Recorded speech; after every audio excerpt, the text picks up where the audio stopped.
Le carton détrempé s'affaissait sous le poids du lynx roux abandonné, ses yeux sauvages fixant la route où les voitures filaient à quelques centimètres de sa prison improvisée. Thomas sentit son cœur se serrer violemment face à ce regard doré, empli d'une détresse silencieuse qui exigeait justice. Avant de continuer, n'oubliez pas de vous abonner à la chaîne, de liker la vidéo et de commenter depuis quelle partie du monde vous nous regardez. Allons-y. Sur la départementale D83, à quelques kilomètres de Montpellier, la circulation ralentit jusqu'à s'immobiliser.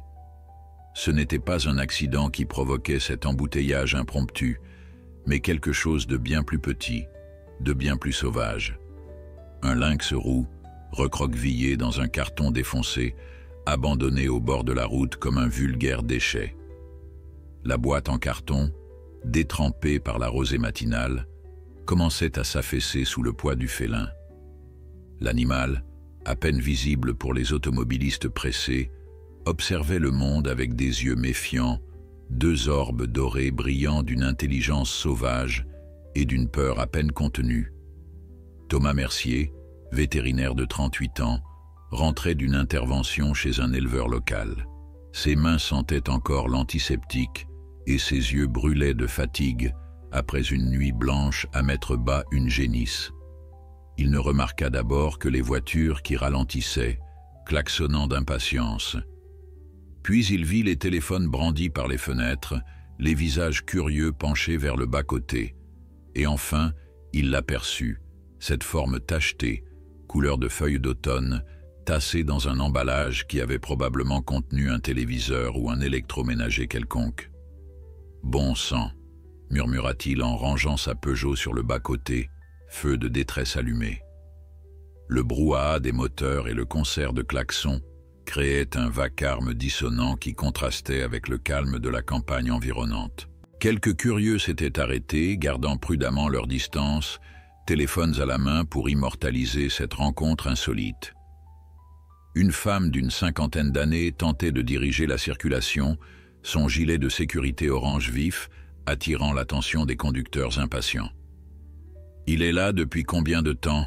demanda Thomas en s'approchant d'elle, sa veste de vétérinaire rural identifiable par son logo brodé. « Je ne sais pas. Je suis arrivé il y a 20 minutes. Quelqu'un a appelé les gendarmes, mais vous savez comment c'est. » Elle haussa les épaules, ce geste universel de résignation face à la lenteur administrative. « Vous êtes vétérinaire? Vous pourriez faire quelque chose. » Thomas n'hésita qu'une fraction de seconde. Bien sûr, il n'était pas spécialiste de la faune sauvage. Son quotidien, c'était plutôt les vaches qui vêlent difficilement, les chiens qui avalent n'importe quoi, les chats errants à stériliser. Mais face à cette créature manifestement en détresse, son instinct professionnel prit le dessus. « Gardez les gens à distance », dit-il simplement en retournant à sa voiture chercher sa trousse d'urgence. Le lynx, car c'en était bien un jeune mâle d'après sa taille, n'avait pas bougé. Ses oreilles triangulaires, surmontées de pinceaux noirs caractéristiques, s'agitaient nerveusement, captant chaque son. Ses pupilles, dilatées par la peur, ne quittaient pas Thomas qui approchait lentement, accroupi pour paraître moins menaçant. À 5 mètres de l'animal, le vétérinaire s'immobilisa. Le félin émit un feulement d'avertissement, dévoilant des canines acérées. Mais ce qui frappa Thomas, ce n'était pas cette démonstration de férocité, c'était l'état de l'animal. Sous son pelage tacheté, on devinait des côtes saillantes. Une plaie, probablement due à un collier trop serré, cerclait son cou comme un sinistre rappel de captivité, et ses yeux racontaient une histoire que Thomas avait déjà vue trop souvent, celle d'un animal sauvage arraché à son environnement, puis abandonné quand il devenait trop encombrant. « Qui t'a fait ça, mon grand ?» murmura Thomas, plus pour lui-même que pour l'animal. Le trafic d'animaux exotiques était un fléau qu'il connaissait bien. Des particuliers achetaient des bébés animaux sauvages, les gardaient tant qu'ils étaient mignons et gérables, puis s'en débarrassaient à la première occasion. Ce lynx avait probablement été capturé très jeune, arraché à sa mère, élevé comme un animal domestique jusqu'à ce qu'il grandisse et montre sa vraie nature, puis abandonné dans un carton, comme un jouet cassé. Besoin d'aide? Une voix féminine le fit sursauter. Une jeune femme en uniforme de gendarmerie se tenait à quelques pas, son véhicule de service garé un peu plus loin. Adjudante Marie-Laurent, on nous a signalé un animal sauvage sur la voie publique. Thomas Mercier, vétérinaire, c'est un lynx roux, probablement un animal de contrebande abandonné. Il est blessé et déshydraté. L'adjudante hocha la tête, professionnelle. Je vais sécuriser le périmètre. Vous avez un plan? Thomas apprécia son pragmatisme. Il me faut une cage de transport. J'ai une seringue hypodermique pour l'endormir, mais je préférerais éviter si possible.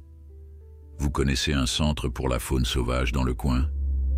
Le plus proche est à Montpellier, mais ils sont débordés depuis les incendies de l'été. Elle observa l'animal qui s'était recroquevillé davantage dans son carton à leur approche. Et celui-là n'a pas l'air en état de supporter un long trajet. Thomas se mordit la lèvre. Elle avait raison. Dans son état d'affaiblissement, le stress d'un transport prolongé pourrait être fatal au lynx. Je pourrais le stabiliser chez moi avant de le transférer. J'ai une pièce isolée dans ma clinique. L'adjudante hésita. Ce n'est pas vraiment le protocole standard. Je sais, mais regardez-le. Il ne tiendra pas jusqu'à Montpellier. Le temps semblait suspendu tandis que l'adjudante Laurent évaluait la situation. Finalement, elle hocha la tête. D'accord. Je vais vous aider à le transporter et je ferai un rapport. Mais officiellement, je ne vous ai rien suggéré. Le soulagement parcourut Thomas. Bien sûr, merci. L'opération de sauvetage se déroula avec une efficacité née de la nécessité. Thomas parvint à injecter au lynx un léger sédatif à l'aide d'une sarbacane improvisée, juste assez pour le calmer sans l'endormir complètement. Avec l'aide de l'adjudante, ils transférèrent délicatement l'animal dans une cage de transport que Thomas utilisait habituellement pour les chiens de grande taille. Le trajet jusqu'à la clinique vétérinaire de Thomas, située dans un petit village à une dizaine de kilomètres, se fit dans un silence tendu.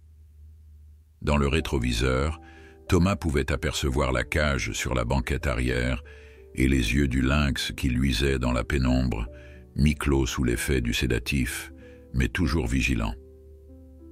La clinique de Thomas était modeste.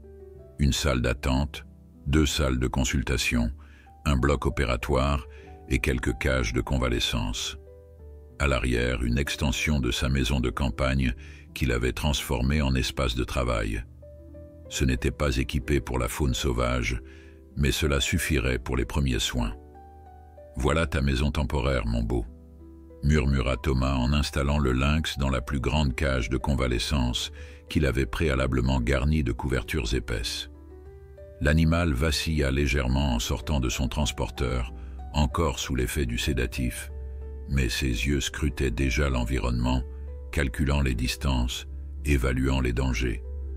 L'adjudante Laurent l'avait accompagné, fasciné malgré elle par ce sauvetage impromptu. Il a l'air presque reconnaissant, observa-t-elle alors que le lynx s'installait précautionneusement sur les couvertures, sans quitter les humains des yeux. « Ne vous y trompez pas, » répondit Thomas en verrouillant soigneusement la cage. « C'est un prédateur sauvage, pas un chat domestique, mais il est intelligent. Il sent qu'on essaie de l'aider. » L'adjudante acquiesça. « Je vais contacter les services de protection de la faune. Si c'est bien un animal de contrebande, il y aura une enquête. » Elle sortit un carnet. « Vous pouvez me décrire exactement où et comment vous l'avez trouvé ?» Pendant que Thomas détaillait les circonstances, il observait le lynx qui avait finalement cédé à l'épuisement. Ses yeux s'étaient fermés, sa respiration s'était approfondie. Pour la première fois depuis son abandon, l'animal semblait en sécurité. « Vous pensez qu'il va s'en sortir ?» demanda l'adjudante en rangeant son carnet. Thomas soupira. Difficile à dire.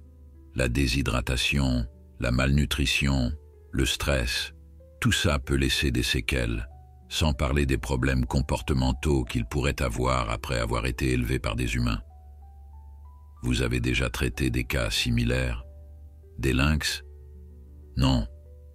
Mais des animaux sauvages maltraités, oui. Chaque cas est unique. Il regarda l'animal endormi, fragile malgré sa nature sauvage. Celui-ci a une volonté de vivre, ça joue énormément. L'adjudante hocha la tête, comprenant l'implication. Je reviendrai demain pour prendre des nouvelles et finaliser le rapport. Prenez soin de lui. Une fois seul avec son patient improbable, Thomas commença l'examen complet qu'il n'avait pu faire sur le bord de la route. Le lynx, toujours sous l'effet du sédatif, se laissa manipuler avec une docilité qui n'était pas naturelle pour un félin sauvage. Chaque découverte confirmait les soupçons de Thomas. L'animal avait bien été captif, et pas dans de bonnes conditions. Outre la plaie au cou, il présentait des callosités aux pattes compatibles avec une vie en cage. Une puce électronique sous la peau, non enregistrée évidemment, confirmait son statut d'animal de compagnie illégal. « Dans quoi je me suis embarqué ?» soupira Thomas en préparant une perfusion pour réhydrater son patient. Au petit matin, Thomas fut réveillé par des bruits provenant de sa clinique. Il se précipita, craignant que son patient sauvage ne soit en détresse. Mais le lynx était simplement réveillé, plus alerte qu'il ne l'aurait cru possible après l'état dans lequel il l'avait trouvé. L'animal s'était recroquevillé dans un coin de sa cage, ses yeux dorés suivant chaque mouvement du vétérinaire avec une intensité qui démentait sa faiblesse physique. « Bonjour toi », murmura Thomas en vérifiant la perfusion. « Tu as survécu à ta première nuit, c'est déjà un bon début. » Le lynx émit un son à mi-chemin, entre le feulement et le ronronnement, un avertissement mêlé d'une étrange forme de reconnaissance. Thomas sourit malgré lui. Il avait passé une bonne partie de la nuit à rechercher des informations sur les lynx roux, ou lynx rufus, pour lui donner son nom scientifique. Bien que présent naturellement en Amérique du Nord, le lynx roux était devenu un animal de contrebande recherché en Europe, alimentant un marché noir d'animaux exotiques. Son pelage tacheté, ses touffes d'oreilles caractéristiques et son allure féline attiraient les collectionneurs peu scrupuleux. La sonnette de la clinique retentit, le tirant de ses pensées. L'adjudante Laurent se tenait dans l'encadrement de la porte, un dossier sous le bras et un sac en papier dans l'autre main. « J'ai apporté des croissants », dit-elle en guise de bonjour. « Comment va notre fugitif ?» Thomas lui fit signe d'entrer dans l'arrière-salle. « Mieux que je ne l'espérais.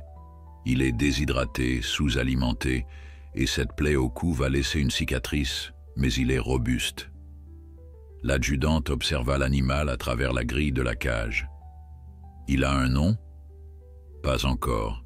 Je préfère ne pas trop m'attacher. » Thomas accepta le croissant qu'elle lui tendait. « Des nouvelles de l'enquête ?»« Justement, c'est pour ça que je suis là. » Elle ouvrit son dossier. D'après nos informations, il pourrait s'agir d'un animal volé à un cirque itinérant qui se produisait dans la région il y a 3 mois. Ils avaient déclaré la disparition de 2 lynx roux, mais l'affaire n'a pas vraiment été suivie. Thomas fronça les sourcils. Un cirque? Je croyais que les numéros avec animaux sauvages étaient interdits. Ils le sont. Mais ce cirque prétendait faire de la sensibilisation à la conservation en exhibant ces animaux, une faille juridique qu'ils exploitaient. Elle soupira. Quoi qu'il en soit, si c'est bien leur lynx, ils vont vouloir le récupérer. Le vétérinaire sentit une vague de colère monter en lui. Pour le remettre en cage et l'exhiber? Pas question. Regardez dans quel état il est. Ce n'est pas de la conservation, c'est de la maltraitance. L'adjudante hocha la tête, compréhensive. Je suis d'accord. Mais légalement, si c'est leur propriété, un animal sauvage n'est la propriété de personne, coupa Thomas, plus sèchement qu'il ne l'aurait voulu. Il s'adoucit aussitôt. Pardon, c'est juste que j'ai vu trop d'animaux maltraités dans ma carrière. Marie-Laurent referma son dossier. Ne vous excusez pas. Je comprends. Et entre nous, je préférerais aussi qu'il aille dans un centre de réhabilitation plutôt que de retourner dans ce cirque. Elle jeta un coup d'œil au lynx qui les observait en silence. Il a besoin d'un nom, vous savez, pour le dossier. Thomas regarda l'animal, cherchant l'inspiration. Quelque chose dans la posture fière du félin malgré ses blessures, dans son regard à la fois méfiant et intelligent, lui rappelait « Léo », dit-il finalement. Comme Léonard de Vinci, quelqu'un qui observe tout, qui comprend plus qu'on ne le pense. L'adjudante sourit. « Léo, ça lui va bien. » Elle nota le nom dans son carnet. « Je ferai traîner l'enquête aussi longtemps que possible. Ça vous donnera le temps de le remettre sur pied et de contacter un centre spécialisé. » Thomas lui en fut reconnaissant. « Merci. Je connais quelqu'un au centre de conservation des félins sauvages, près des Cévennes. Je vais l'appeler. » Après le départ de l'adjudante, Thomas s'installa devant la cage de Léo avec son téléphone. Le lynx s'était légèrement détendu, se permettant même de s'étirer prudemment, révélant une musculature fine sous son pelage tacheté. Il avait accepté de boire un peu d'eau et avait même grignoté quelques morceaux de viande crue que Thomas avait préparés.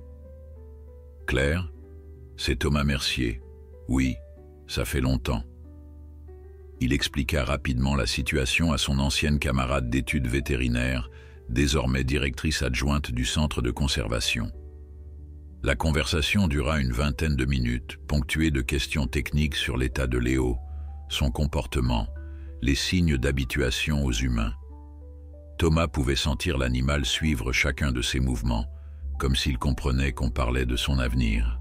« D'accord, donc tu pourrais le prendre dans 2 semaines ? » « Oui, je m'occupe de le stabiliser d'ici là. »« Non, légalement c'est compliqué, mais on a une gendarme compréhensive sur l'affaire. » Thomas jeta un œil à Léo qui le fixait intensément. « Je te tiens au courant de son évolution. Merci, Claire. » En raccrochant, Thomas sentit un poids se lever de ses épaules. Le centre de conservation était exactement ce dont Léo avait besoin, des experts en réhabilitation de félins sauvages, de grands enclos naturels et surtout une politique stricte de non-exhibition au public. Si tout se passait bien, Léo pourrait même être relâché un jour dans une réserve sécurisée. « Tu as entendu ça, Léo ? On a un plan. » Le lynx cligna lentement des yeux, ce que Thomas choisit d'interpréter comme un signe d'approbation. Les jours suivants établirent une routine étrange mais satisfaisante. Chaque matin, Thomas s'occupait d'abord de Léo avant ses consultations habituelles. Le lynx reprenait des forces rapidement, son organisme jeune répondant bien aux soins et à l'alimentation équilibrée. La plaie à son cou cicatrisait proprement et son pelage retrouvait peu à peu son lustre naturel. Ce qui surprenait le plus Thomas, c'était le comportement de l'animal. Contrairement à ce qu'il aurait attendu d'un félin sauvage, Léo montrait une curiosité remarquable envers son environnement et son soigneur. Il observait Thomas travailler, suivait ses déplacements et semblait même réagir à sa voix. Ce n'était pas de la domestication, l'instinct sauvage restait bien présent, comme le rappelaient occasionnellement ses feulements d'avertissement, mais plutôt une forme d'intelligence adaptative. Il évalue son environnement, expliqua Claire lors d'un appel vidéo où Thomas lui montrait le comportement de Léo. Les félins sauvages sont d'excellents stratèges. Il comprend que tu n'es pas une menace et même que tu l'aides, mais il reste sur ses gardes. C'est sain. Le 5e jour après son sauvetage, Thomas prit une décision qui allait à l'encontre de tous ses principes professionnels. Après avoir vérifié que Léo était suffisamment rétabli pour supporter un stress léger, il ouvrit la porte de sa cage, se plaça à distance respectueuse et attendit. Léo fixa l'ouverture pendant plusieurs minutes, immobile sauf pour le léger frémissement de ses moustaches.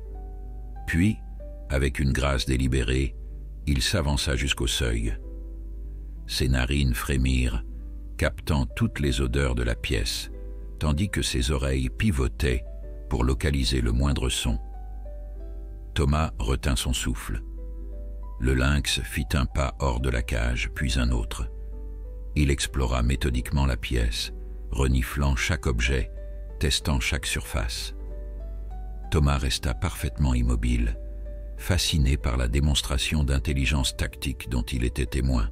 Léo n'était pas un animal paniqué cherchant à s'échapper, mais un prédateur évaluant soigneusement son territoire. Après avoir fait le tour complet de la pièce, Léo revint vers Thomas et s'assit à 2 mètres de lui, le fixant de ses yeux dorés. Un silence chargé s'installa entre l'homme et l'animal.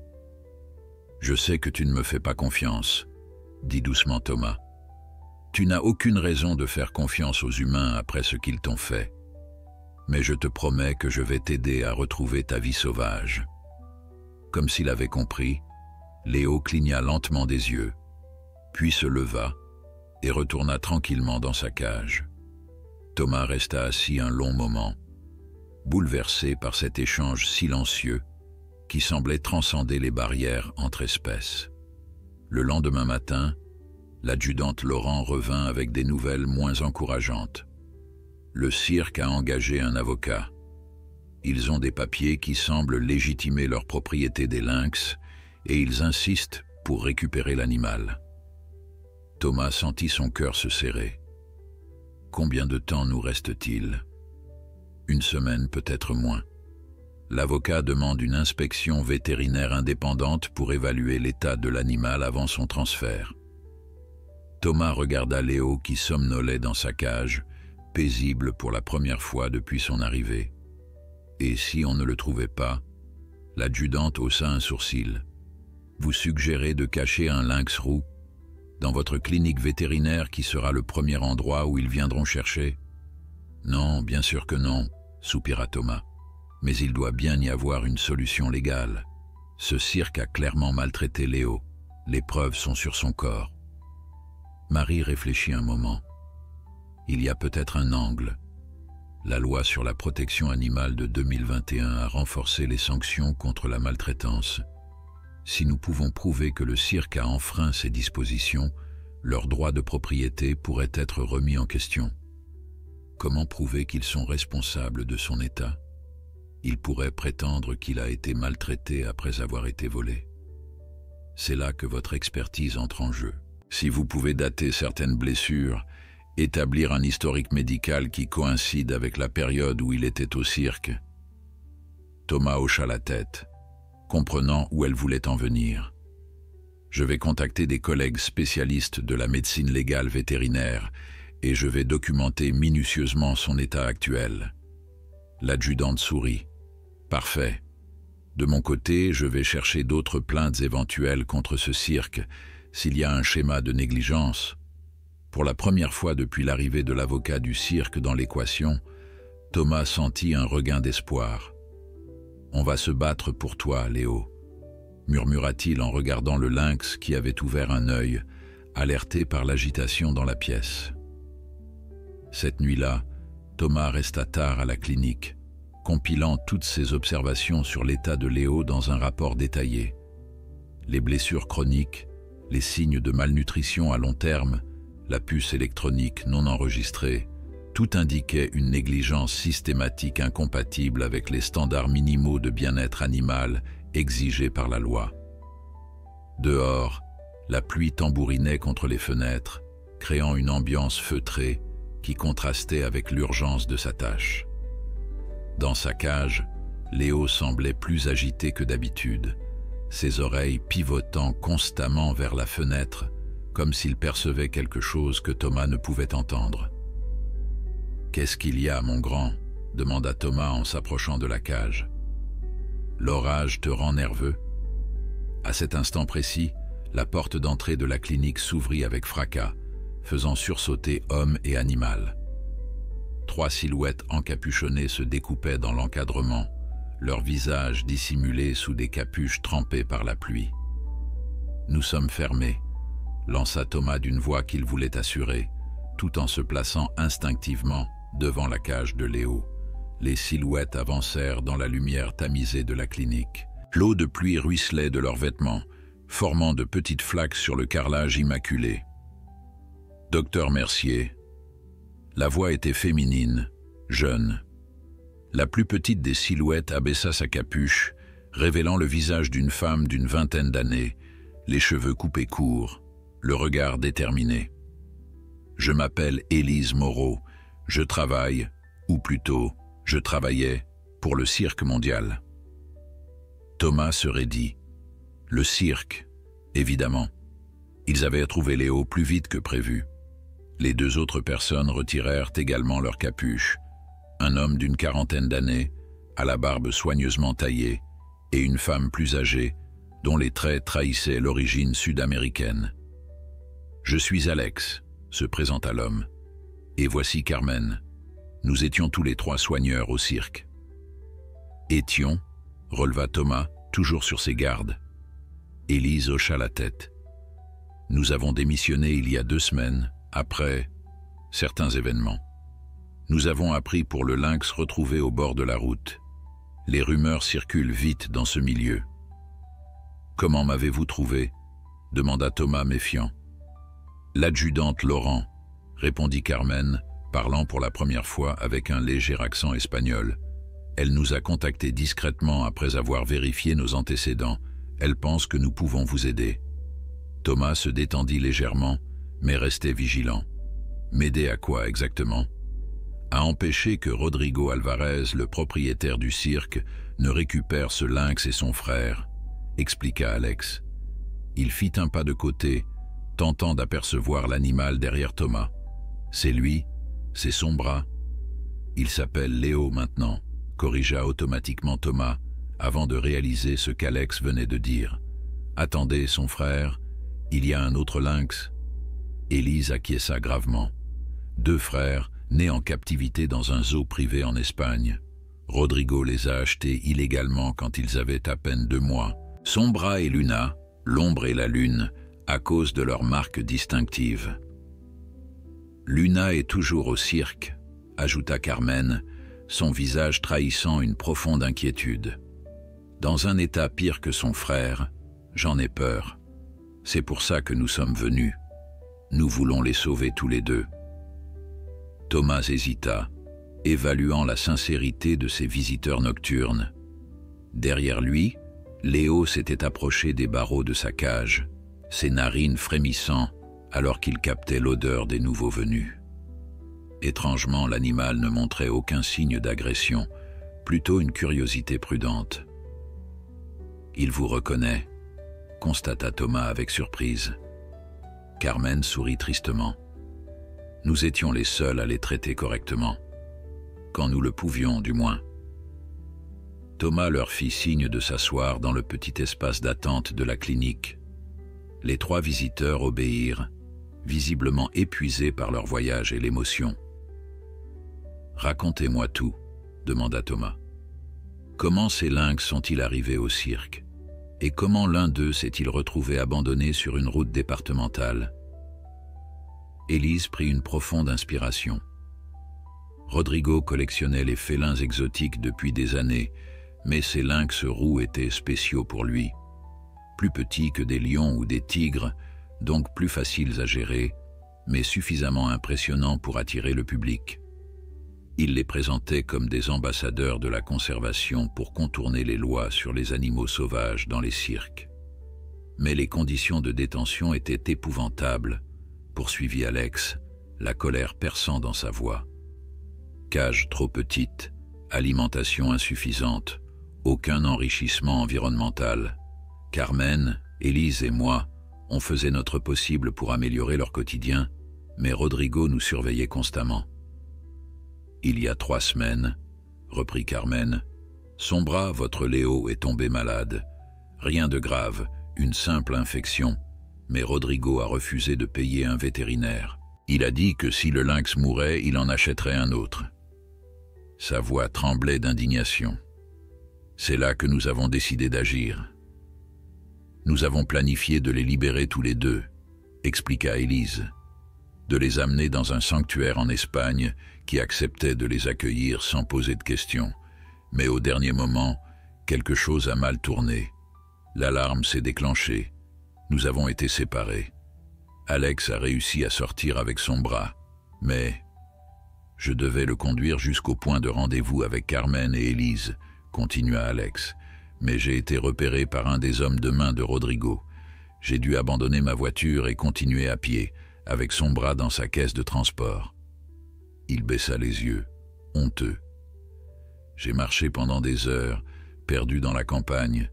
Le lynx s'agitait, la caisse était lourde. Et puis, j'ai entendu des voitures approcher. Thomas comprit. Vous l'avez laissé au bord de la route, espérant que quelqu'un le trouverait. Alex hocha la tête, des larmes aux yeux. Je sais que c'était risqué, horrible même. Mais c'était ça, ou nous faire prendre tous les deux. J'ai choisi l'endroit le plus fréquenté que j'ai pu trouver, près de cette route départementale. Je suis resté caché dans les buissons jusqu'à ce que je voie la circulation ralentir, les gens s'arrêter, et puis j'ai fui. Il releva la tête, le regard suppliant. Je n'ai jamais cessé de m'inquiéter pour lui. Quand Élise a entendu parler d'un lynx retrouvé dans la région, j'ai su que c'était lui. Un silence s'installa dans la pièce, rompu seulement par le bruit de la pluie contre les vitres et le feulement occasionnel de Léo qui semblait suivre la conversation avec une attention soutenue. « Et maintenant ?» demanda finalement Thomas. « Qu'attendez-vous de moi ?» Carmen se pencha en avant, les mains jointes comme dans une prière. « Aidez-nous à sauver Luna. Rodrigo l'a fait surveiller jour et nuit depuis l'évasion de son frère. Elle dépérit, refuse de s'alimenter. Et maintenant qu'il sait que son bras a été retrouvé, il est déterminé à le récupérer. « Vous comprenez ce que vous me demandez ?» dit Thomas lentement. « Participer à l'enlèvement d'un animal dans un cirque, c'est illégal, même si les intentions sont bonnes. Pas si on peut prouver la maltraitance, » intervint Élise, sortant une clé USB de sa poche. « J'ai documenté les conditions de détention pendant des mois. Photos, vidéos, registres de soins falsifiés. Tout est là. » Elle posa la clé sur la table basse. « L'adjudante Laurent pense que ces preuves, combinées à votre évaluation de l'état de Léo, pourraient suffire pour obtenir une saisie légale. » Thomas prit la clé USB, pensif. Même avec ces preuves, une procédure légale prendrait du temps. Et d'après ce que vous dites, Luna n'a pas ce temps. « C'est pourquoi nous avons un plan, » dit Alex. « Le cirque s'installe demain à 20 km d'ici pour une semaine de représentation. Carmen a encore des contacts à l'intérieur qui peuvent nous faciliter l'accès. Mais nous avons besoin d'un expert pour évaluer rapidement l'état de Luna et la transporter en toute sécurité. Et bien sûr, d'un endroit où la cacher pendant que la procédure légale suit son cours, » ajouta Élise. Thomas se leva et marcha jusqu'à la cage de Léo. Le lynx le regardait fixement, comme s'il comprenait l'importance de cette conversation pour son avenir et celui de sa sœur. « Vous réalisez que vous me demandez de risquer ma licence, ma réputation, peut-être même ma liberté ?» dit-il sans se retourner. « Nous le savons, » répondit doucement Carmen, « et nous ne vous le demanderions pas si nous voyions une autre solution. » Thomas resta silencieux un long moment, pesant toutes les implications de ce qu'on lui proposait. D'un côté, sa carrière, sa sécurité. De l'autre, la vie de deux animaux sauvages maltraités. Plus il y réfléchissait, plus le choix lui semblait évident. Il se tourna vers les trois visiteurs, une détermination nouvelle dans le regard. « Je vais avoir besoin de savoir exactement comment est gardée Luna, son état de santé probable, les chemins d'accès et de sortie du cirque. Et nous aurons besoin de l'aide de l'adjudante Laurent. » Les visages d'Élise, Alex et Carmen s'illuminèrent d'espoir. « Une chose encore, » ajouta Thomas. « Si nous réussissons, ces lynx ne pourront pas rester en France. Le cirque les cherchera partout, et ma clinique sera le premier endroit qu'ils fouilleront. Le sanctuaire en Espagne est toujours prêt à les accueillir, » confirma Carmen. « J'ai gardé le contact. Ils ont même proposé d'envoyer quelqu'un à la frontière pour faciliter le transfert. » Thomas hocha la tête, son esprit déjà occupé à élaborer les détails logistiques de cette opération risquée. Bien, nous avons du travail. Cette nuit-là, après le départ des 3 anciens soigneurs, Thomas resta longtemps auprès de la cage de Léo. L'animal semblait plus calme, presque soulagé, comme s'il avait compris que des alliés étaient venus à son secours et à celui de sa sœur. « On va la chercher, ta sœur », murmura Thomas en observant le lynx qui somnolait paisiblement. « Je te le promets. » Dehors, la pluie avait cessé, laissant place à un ciel étonnamment clair où brillaient quelques étoiles entre les nuages dispersés. Une nouvelle lune se levait, Luna, comme la sœur captive qu'ils allaient tenter de libérer. Thomas y vit un signe encourageant, un présage de réussite pour la mission qui les attendait. Le lendemain matin, Thomas appela la clinique pour annuler ses rendez-vous des prochains jours, prétextant une urgence familiale. Puis il contacta l'adjudante Laurent pour l'informer des développements récents et de leurs plans. « Vous êtes conscient que je ne peux pas officiellement cautionner ça ?» dit-elle après avoir écouté attentivement. « Bien sûr. Je vous demande seulement de ne pas regarder trop attentivement dans notre direction pendant les prochaines 48 heures, et peut-être de ralentir toute enquête que le cirque pourrait demander si Luna venait à disparaître. » Un silence au bout de la ligne, puis un soupir résigné. « Faites attention, Thomas. Ces gens de cirque ne sont pas tous des amateurs. Rodrigo Alvarez a des connexions, et pas seulement dans le monde du spectacle. Je serai prudent, promis Thomas. Et Marie, merci. Pour tout. » Après avoir raccroché, Thomas commença à préparer son matériel. Tranquillisant, équipement médical d'urgence, couverture thermique. Il ignorait dans quel état il trouverait Luna, mais il voulait être prêt à toute éventualité. 12h moins le quart. Le soleil tapait fort sur le champ transformé en parking provisoire où Thomas avait garé sa camionnette vétérinaire. De loin, le chapiteau du cirque mondial se dressait comme une montagne colorée, ses fanions claquant dans la brise légère. L'ambiance festive contrastait violemment avec la tension qui habitait Thomas alors qu'il vérifiait une dernière fois le contenu de sa mallette médicale.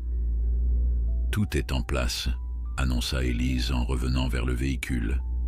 Vêtue d'un t-shirt aux couleurs du cirque qu'elle avait conservé, elle se fondait parfaitement dans le personnel qui s'affairait autour des installations. Carmen est déjà à l'intérieur. Elle fera diversion au moment convenu. Alex nous attend près de la ménagerie. Thomas hocha la tête, tentant de maîtriser son appréhension. Il avait l'habitude des situations d'urgence médicale, mais l'infiltration clandestine dans un cirque pour libérer un animal était une première. « Tu te souviens du plan ?» demanda Élise. « Je me présente comme vétérinaire mandaté par les services sanitaires pour une inspection surprise. Tu m'accompagnes en tant qu'assistante. Nous demandons à voir tous les animaux, en insistant particulièrement sur les félins. » « Exactement. La plupart des employés ne me reconnaîtront pas. Le roulement est important dans ce milieu, et ceux qui pourraient me reconnaître seront occupés avec Carmen. » Ils traversèrent l'aire de stationnement, Thomas dans sa blouse professionnelle, un badge officiel, gracieusement emprunté à un collègue de l'administration vétérinaire, bien en évidence. Le badge était authentique, mais l'inspection ne figurait sur aucun registre officiel, un détail qui les mettrait tous en danger si quelqu'un prenait la peine de vérifier. À l'entrée des artistes, un gardien somnolent les arrêta mollement. Élise expliqua leur présence avec une assurance qui ne laissait place à aucun doute, et l'homme les laissa passer avec un haussement d'épaules désintéressé. L'arrière du cirque était un dédale de roulottes, de cages et d'équipements divers. Des artistes en costume répétaient leurs numéros, des techniciens transportaient du matériel, et l'odeur caractéristique des animaux et de la sciure imprégnait l'air. Thomas suivait Élise, qui se dirigeait d'un pas décidé vers une grande tente annexe au chapiteau principal. « La ménagerie », murmura-t-elle. « Luna est gardée à l'écart des autres animaux, dans une cage isolée à l'arrière. Alex les attendait comme prévu, feignant d'ajuster un projecteur près de l'entrée de la ménagerie. Il leur fit un discret signe de tête. « 2 gardiens à l'intérieur », chuchota-t-il en passant près d'eux. « Carmen est prête. » Comme pour confirmer ses paroles, une commotion éclata soudain à l'autre bout du campement. Des cris, des bruits de chute et une fumée épaisse qui s'élevait d'une des roulottes. Tous les regards se tournèrent dans cette direction, y compris ceux des gardiens qui sortirent précipitamment de la ménagerie. « Maintenant » ordonna Élise. Ils se glissèrent à l'intérieur de la tente. La chaleur y était étouffante malgré les ventilateurs industriels qui brassaient l'air vicié. Des cages s'alignaient de part et d'autre d'une allée centrale, abritant divers animaux exotiques. Perroquets aux couleurs vives, singes nerveux, reptiles léthargiques. Thomas nota mentalement l'état général déplorable des installations. Espace trop exigu, manque d'enrichissement environnemental, hygiène douteuse. Le rapport qu'il prévoyait de rédiger pour les autorités serait accablant. « Par ici », indiqua Alex qui les avait rejoints, les guidant vers le fond de la tente où une zone était isolée par des bâches opaques. Derrière ce rideau de fortune se trouvait une cage à peine plus grande qu'une cabine téléphonique, et à l'intérieur, recroquevillée sur elle-même, une forme tachetée qui semblait avoir perdu toute vitalité. « Luna », souffla Élise, la voix brisée par l'émotion. Thomas s'approcha, professionnel malgré le choc. La femelle lynx était dans un état bien pire que son frère. Son pelage, autrefois luisant, était terne et clairsemé par endroits. Ses flancs laissaient deviner chaque côte sous la peau, et une plaie mal soignée suppurait sur sa patte avant. Mais le plus alarmant était son regard, vide, éteint, comme si toute volonté de vivre l'avait quitté. « Elle est sous sédatif », constata Thomas en observant ses pupilles dilatées, probablement pour l'empêcher de s'agiter pendant les représentations. Rodrigo a augmenté les doses après la fuite de son bras, confirma Alex avec dégoût. Il craignait qu'elle ne tente de s'échapper aussi. Thomas ouvrit sa mallette et en sortit un stéthoscope et une seringue. « Je dois l'examiner rapidement. Alex, peux-tu ouvrir la cage ? Élise, surveille l'entrée. » Alex manipula habilement le cadenas, connaissant les habitudes du cirque. Une fois la porte ouverte, Thomas s'approcha avec précaution. Même droguée et affaiblie, Luna restait un prédateur sauvage, potentiellement dangereux.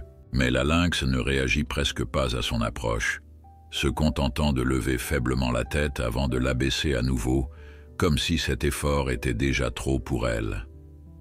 Thomas sentit son cœur se serrer. Il avait vu des animaux maltraités au cours de sa carrière, mais la résignation dans les yeux de Luna était particulièrement déchirante. L'examen fut rapide mais révélateur, déshydratation sévère, malnutrition chronique, infection bactérienne à la patte et une dépendance probable aux sédatifs qui compliquait encore son état. Sans traitement approprié, Luna ne survivrait pas plus de quelques semaines. « On doit la sortir d'ici immédiatement », conclut Thomas. Il prépara une injection. Ceci va contrer partiellement les effets des sédatifs qu'il lui donne. Elle ne sera pas totalement alerte, mais assez pour tenir debout. Pendant qu'il administrait le médicament, Élise revint en courant, le visage tendu. Problème. Rodrigo est arrivé plus tôt que prévu. Il se dirige vers la ménagerie. Alex jura. Le plan B alors, la sortie de service, derrière les cages des oiseaux. Thomas glissa doucement un harnais de transport autour de Luna, qui commençait à montrer des signes de réveil, ses pupilles se contractant légèrement, tandis qu'elle tentait de lever la tête. « Elle est trop faible pour marcher », constata-t-il. « Je vais devoir la porter. » Avec l'aide d'Alex, il souleva délicatement la lynx, surpris par sa légèreté, preuve supplémentaire de son état de dénutrition avancé. Ils enveloppèrent l'animal dans une couverture légère, donnant l'illusion d'un équipement de cirque quelconque qu'ils transportaient, Il venait d'atteindre la sortie de secours quand des voix retentirent à l'entrée principale de la ménagerie. Rodrigo Alvarez, reconnaissable à son accent colombien prononcé, ordonnait à quelqu'un de vérifier Luna avant la représentation de l'après-midi. « Par ici », chuchota Alex, les guidant à travers un dédale de caisses et d'équipements entreposés. Il progressait aussi rapidement que possible, évitant les zones découvertes, se faufilant entre les roulottes. Luna, à moitié consciente dans les bras de Thomas, émettait parfois de faibles gémissements qui glaçaient leur sang à chaque fois. Ils étaient presque arrivés au parking lorsqu'un cri retentit derrière eux. « Hé, vous là-bas, arrêtez !» Sans se retourner, ils accélérèrent le pas. La camionnette était en vue, avec Carmen au volant, moteur tournant, prête à démarrer. « Vite !» cria-t-elle en les voyant arriver en courant. Thomas, encombré par Luna, peinait à maintenir l'allure. Alex ralentit pour l'aider, prenant une partie du poids de l'animal. Derrière eux, plusieurs hommes les poursuivaient maintenant, l'alerte ayant été donnée. Ils atteignirent enfin le véhicule. Élise ouvrit les portes arrière à la volée. Thomas et Alex déposèrent précautionneusement Luna à l'intérieur, puis ils s'engouffrèrent tous à sa suite. « Démarre !» ordonna Élise, claquant les portes tandis que leurs poursuivants n'étaient plus qu'à quelques mètres. Carmen écrasa l'accélérateur. La camionnette bondit en avant, ses roues dérapant sur l'herbe sèche avant de trouver leur adhérence. Un des hommes tenta de s'accrocher à la poignée de la porte, mais Alex lui asséna un coup sec qui le fit lâcher prise. Ils quittèrent le terrain du cirque dans un nuage de poussière, le cœur battant à tout rompre. Dans le rétroviseur, ils pouvaient voir Rodrigo gesticulant furieusement, entouré de ses hommes. « Il va appeler la police », dit Élise, la voix tendue. « Raison de plus pour ne pas traîner », répondit Carmen, manœuvrant habilement la camionnette sur les routes secondaires qu'ils avaient repérées lors de leur préparation. À l'arrière, Thomas s'occupait de Luna, vérifiant ses constantes, installant une perfusion pour commencer à l'hydrater. La lynx semblait un peu plus réactive, ses yeux suivant parfois ses mouvements, mais elle restait dramatiquement affaiblie. « Comment va-t-elle » demanda Alex inquiet. « Elle est stable, mais son état est critique », répondit Thomas sans détour. « La déshydratation, la malnutrition, l'infection, tout ça ne se règle pas en quelques heures, et le sevrage des sédatifs va être délicat. »« Mais elle peut s'en sortir ?» insista Élise. Thomas regarda la lynx, pensant à son frère qui, malgré un état initial guère meilleur, avait montré une résilience remarquable. Oui, avec les soins appropriés et beaucoup de patience, elle peut s'en sortir. Carmen conduisait prudemment mais efficacement, évitant les grands axes où des barrages pourraient être mis en place. Leur destination n'était pas la clinique de Thomas, trop évidente, mais une ancienne ferme isolée appartenant au grand-père d'Élise, à une quarantaine de kilomètres de là. Rodrigo ne lâchera pas l'affaire facilement, prévint Alex. Ces lynx représentent un investissement important pour lui, sans parler de son ego blessé. C'est pourquoi nous devons agir vite, répondit Thomas. Stabiliser Luna, puis les transférer tous les deux en Espagne, dès que possible. Il regarda par la fenêtre le paysage rural qui défilait, se demandant dans quoi il s'était embarqué exactement. En moins de 2 semaines, sa vie tranquille de vétérinaire de campagne avait basculé dans une opération clandestine de sauvetage d'animaux sauvages. S'il se faisait prendre, sa carrière était terminée, sans parler des poursuites judiciaires. Et pourtant, en regardant Luna dont la respiration fragile soulevait doucement le pelage tacheté, il ne regrettait rien. Certaines causes valaient la peine de prendre des risques. Certaines injustices ne pouvaient être ignorées, même au prix de sa propre sécurité. La ferme du grand-père d'Élise apparut enfin après un virage serré, niché dans un vallon entre 2 collines boisées.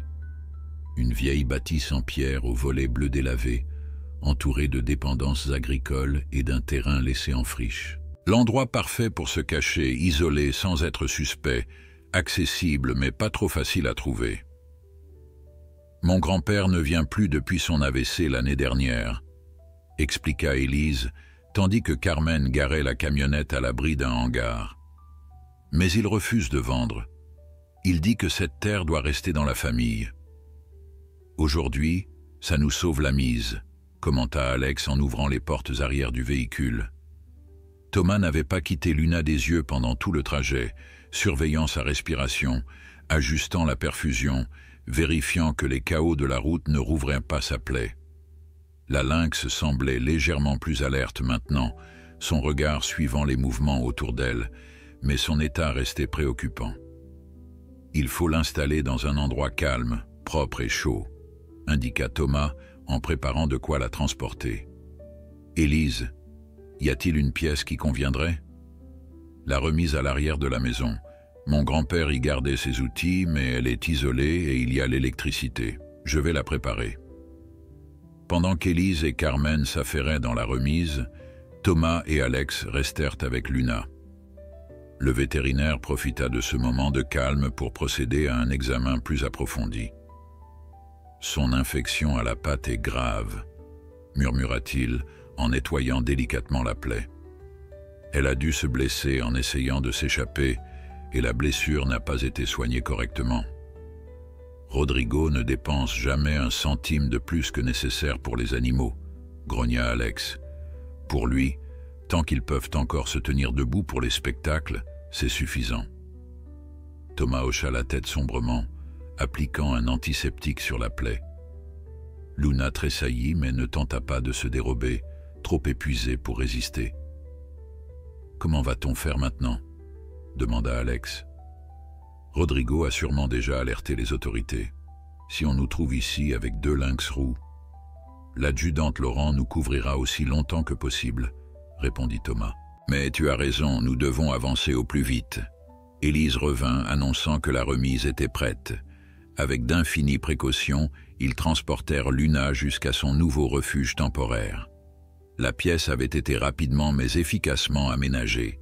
Des couvertures propres formaient un nid confortable dans un coin, des lampes chauffantes créaient une température idéale, et des bâches occultaient les fenêtres pour limiter la lumière extérieure et les regards indiscrets.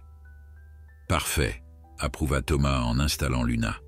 « Maintenant, j'ai besoin que quelqu'un retourne à ma clinique chercher Léo et mon matériel médical complet.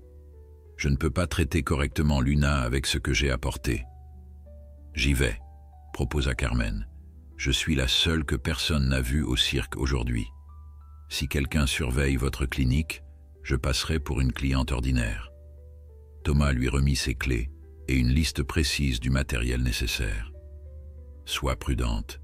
Et pour Léo, il y a une cage de transport spéciale dans la remise derrière la clinique. » Après le départ de Carmen, l'attente commença, lourde d'inquiétude. Thomas restait auprès de Luna, continuant les soins de base tandis qu'Élise et Alex montaient la garde à tour de rôle, scrutant la route sinueuse qui menait à la ferme. « Crois-tu qu'elle va s'en sortir ?» demanda Élise en apportant une tasse de café à Thomas, 3 heures après leur arrivée. Le vétérinaire observa la lynx qui somnolait, sa respiration plus régulière qu'à leur arrivée, mais toujours préoccupante. « Elle est forte, comme son frère, et maintenant qu'elle est hors de cet enfer, elle a une vraie chance. » Il hésita. « Mais je ne te cacherai pas que son état est critique. Les prochaines 48 heures seront décisives. » Le téléphone d'Alex vibra, un message de l'adjudante Laurent. Un avis de recherche a été émis pour un lynx roux volé au cirque mondial, lut-il à voix haute. Des barrages routiers sont mis en place sur les principaux axes autour de la ville. Carmen s'inquiéta immédiatement Élise. Elle prend les chemins détournés, comme prévu, rappela Alex, et l'adjudante la préviendra si nécessaire. Thomas se frotta les yeux, épuisé par l'adrénaline et l'inquiétude. Ce qui m'étonne, c'est que Rodrigo ait officiellement signalé le vol. Ça attire l'attention sur son cirque, sur ses méthodes. Il n'avait pas le choix, expliqua Élise. Luna est son dernier félin. Sans elle, plus de numéro vedette, plus d'attraction principale. Elle secoua la tête. Et puis, c'est une question d'ego. Personne ne vole Rodrigo Alvarez impunément.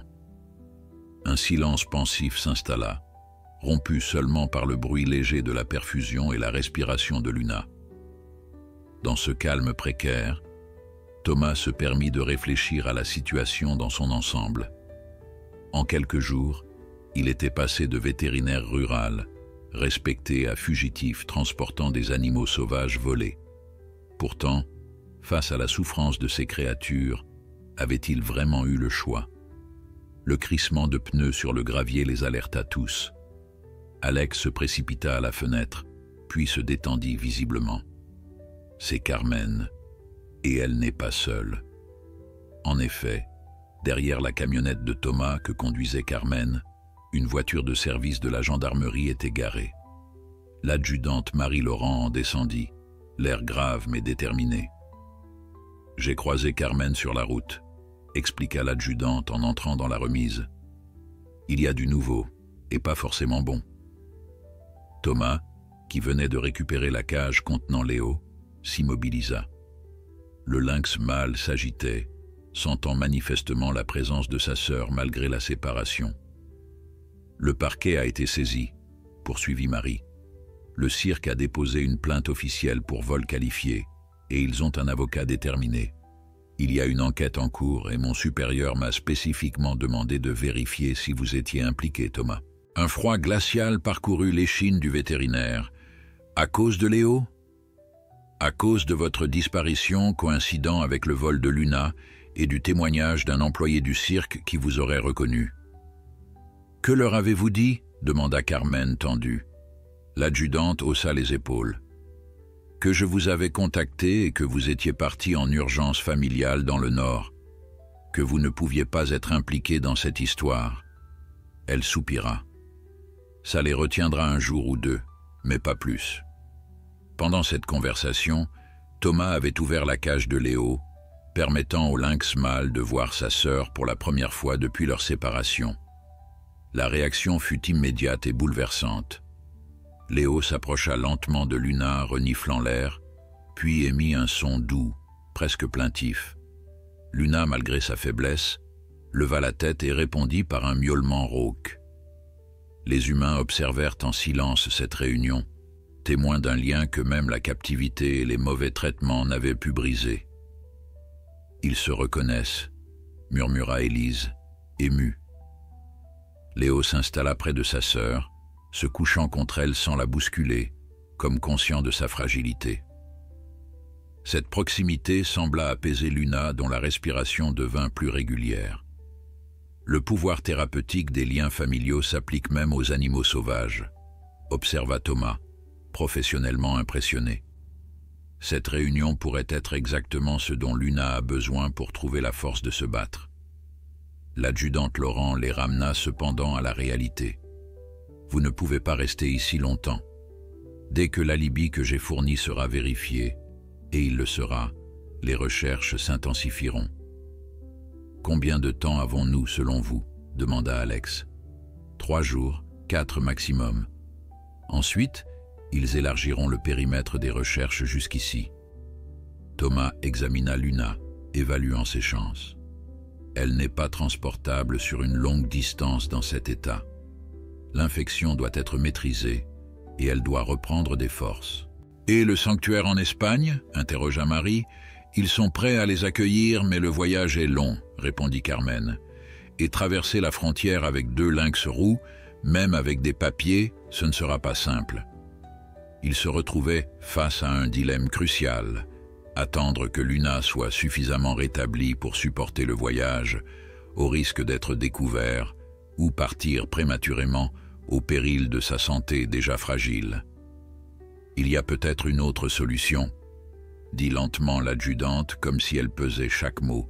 « Quelque chose qui pourrait vous donner du temps et potentiellement résoudre le problème légalement. » Tous les regards se tournèrent vers elle, pleins d'espoir.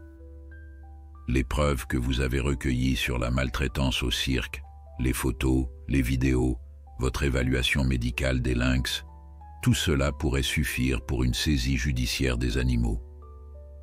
Mais cela prendrait des semaines, protesta Élise. Pas nécessairement, continua Marie. J'ai contacté un ami à l'Office français de la biodiversité. Si nous leur soumettons un dossier solide, ils peuvent obtenir une ordonnance d'urgence en 48 heures. Thomas considéra cette possibilité. Et pendant ce temps, vous restez cachés ici. Je ferai ce que je peux pour orienter les recherches ailleurs. Elle sortit son téléphone. Je dois prendre des photos de l'état de Luna pour le dossier. Et j'aurai besoin de votre rapport médical détaillé, Thomas. Pour la première fois depuis le début de cette folle aventure, un espoir légitime se profilait. Si l'OFB prenait en charge l'affaire, les lynx pourraient être légalement confiés à un centre de réhabilitation hors de portée de Rodrigo et son cirque. Pendant que l'adjudante documentait méticuleusement l'état de Luna et que Thomas rédigeait son rapport, Léo restait allongé contre sa sœur, comme pour la protéger. Dans les yeux du lynx mâle, désormais plus vif et assuré après ses jours de convalescence, brillait une détermination farouche qui rappelait à Thomas pourquoi il avait accepté de prendre tous ces risques. La nuit tombait sur la ferme isolée, enveloppant les lieux d'un silence presque surnaturel après l'agitation de la journée. Dans la remise transformée en clinique improvisée, Thomas veillait sur Luna, administrant des antibiotiques par intraveineuse pour combattre l'infection qui menaçait sa patte. À ses côtés, Léo n'avait pas bougé, montant une garde vigilante auprès de sa sœur malade. « Comment va-t-elle » demanda Carmen en entrant silencieusement, 2 tasses de café fumant à la main. Thomas accepta la boisson avec reconnaissance. 36 heures sans véritable sommeil commençaient à peser sur ses épaules. Son état est stable. La fièvre a légèrement baissé, ce qui est bon signe, mais elle est encore très faible. « Lui as-tu donné un nom ?» Thomas sourit faiblement. « Je crois qu'elle en a déjà un. Luna. Ça lui va bien, tu ne trouves pas ?» Carmen observa la lynx endormie, son pelage tacheté faiblement éclairé par la lueur douce d'une lampe de chevet. « Parfaitement. Son bras est Luna, l'ombre et la lune, 2 faces d'une même nature sauvage. »« Comment les as-tu connus ?» demanda Thomas, curieux de comprendre le parcours qui avait mené cette femme à risquer sa liberté pour sauver ses animaux. Carmen s'assit sur une caisse retournée, son visage prenant une expression lointaine. « J'étais soigneuse de félins aux zoos de Barcelone avant. J'ai une formation en biologie de la conservation.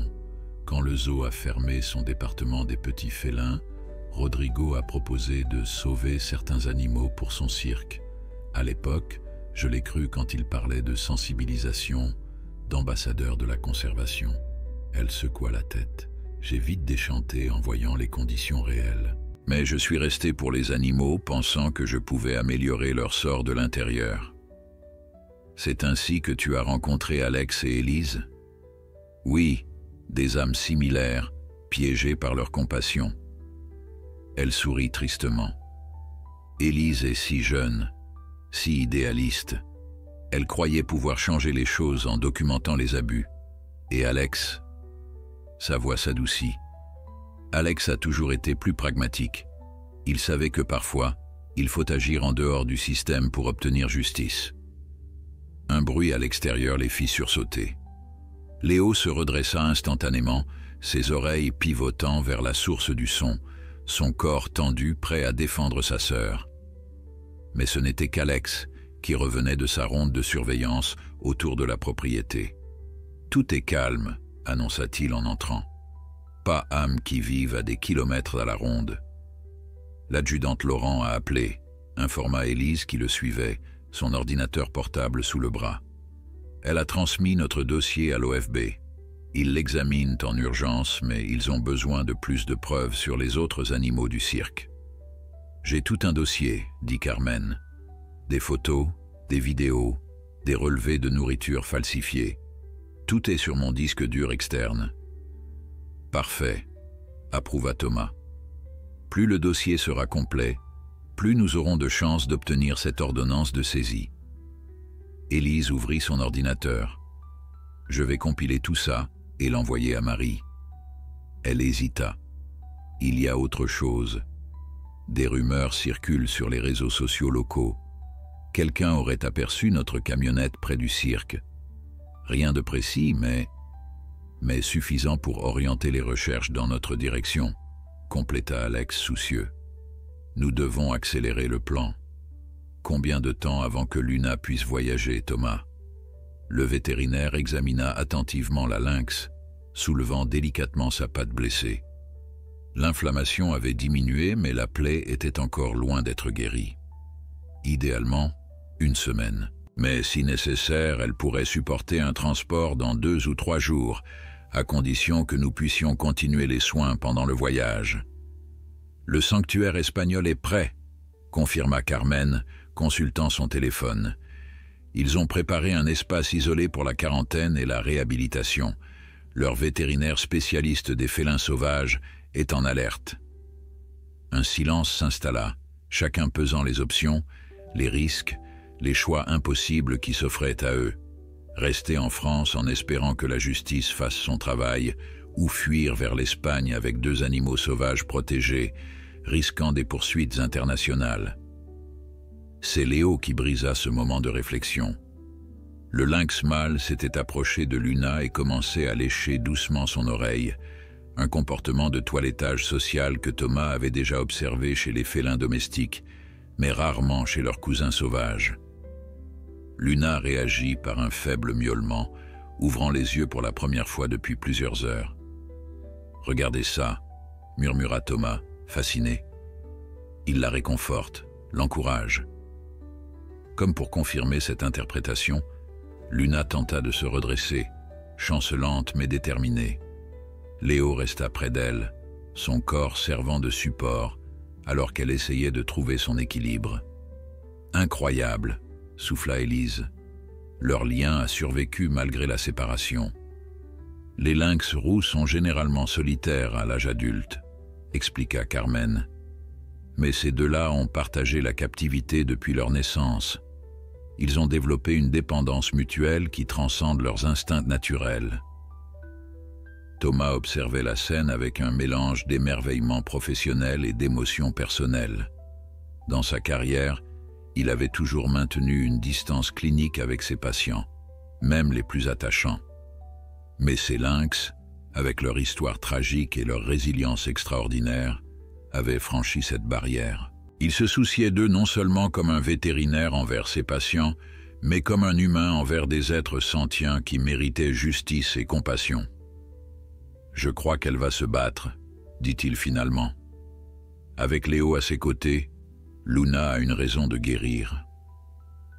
La nuit avança lentement, les 4 humains se relayant pour veiller sur les lynx et surveiller les alentours.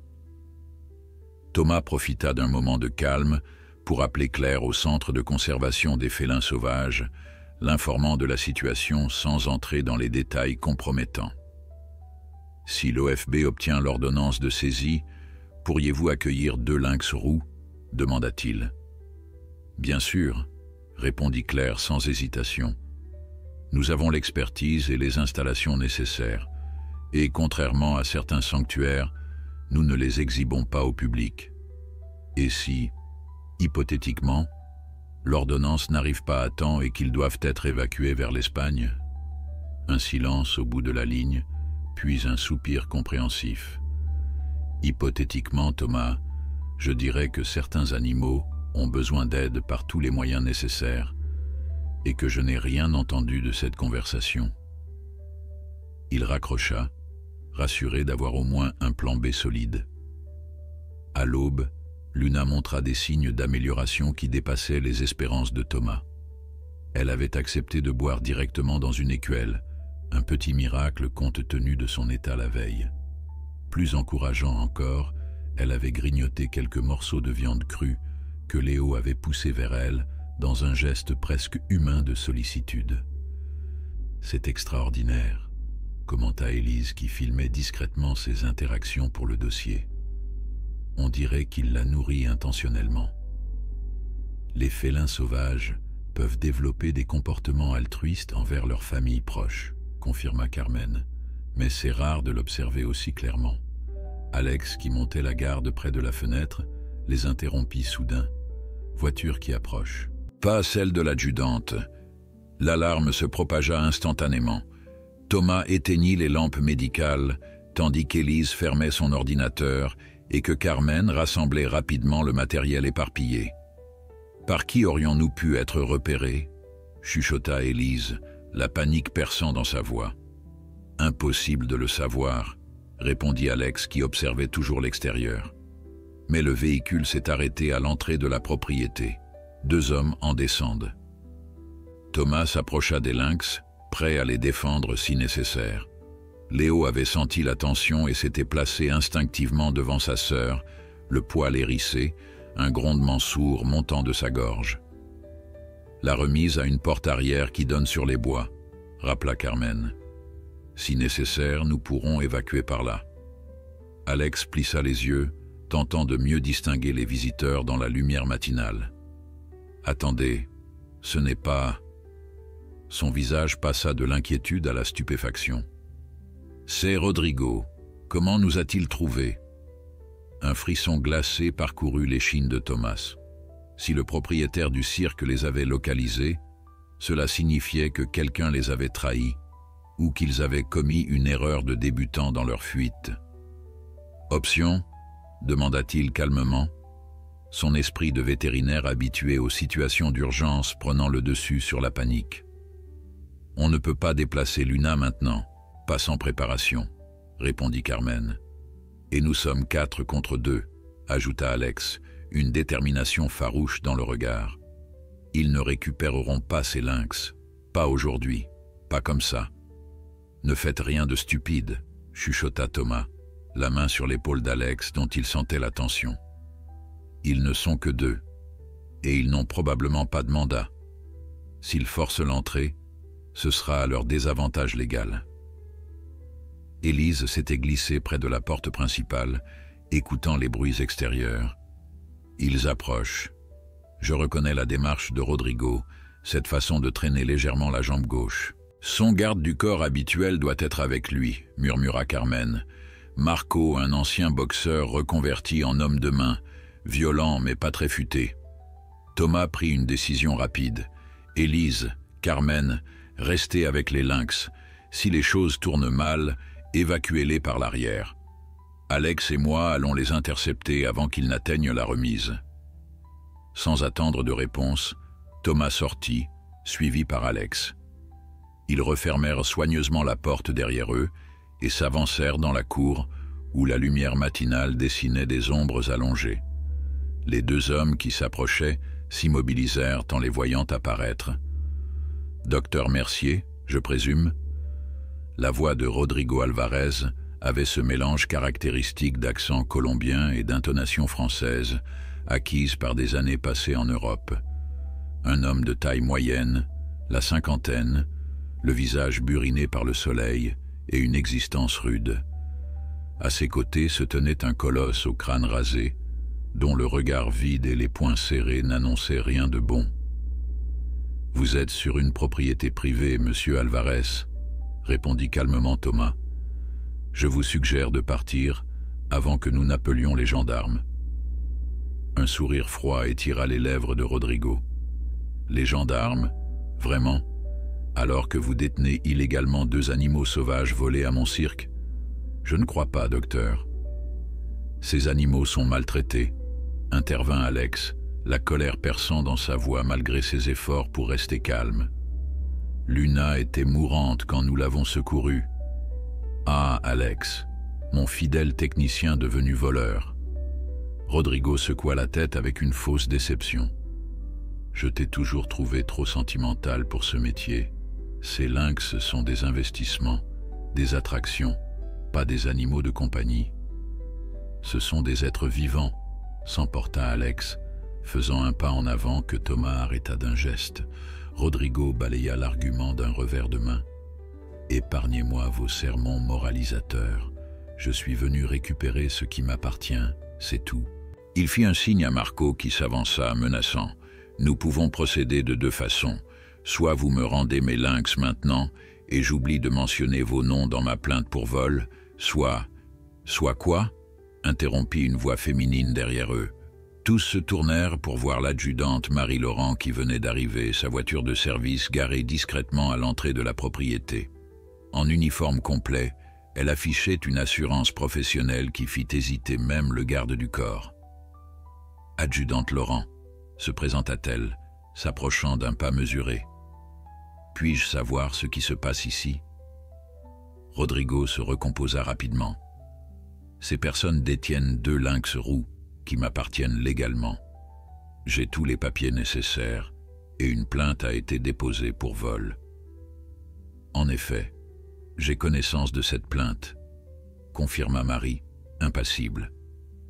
Ce que je me demande, c'est comment vous avez localisé cette propriété sans l'aide des forces de l'ordre. Elle laissa planer un silence lourd de sens. Car aucune information sur d'éventuels suspects ou lieu de recherche n'a été communiquée officiellement. Rodrigo parut momentanément déstabilisé.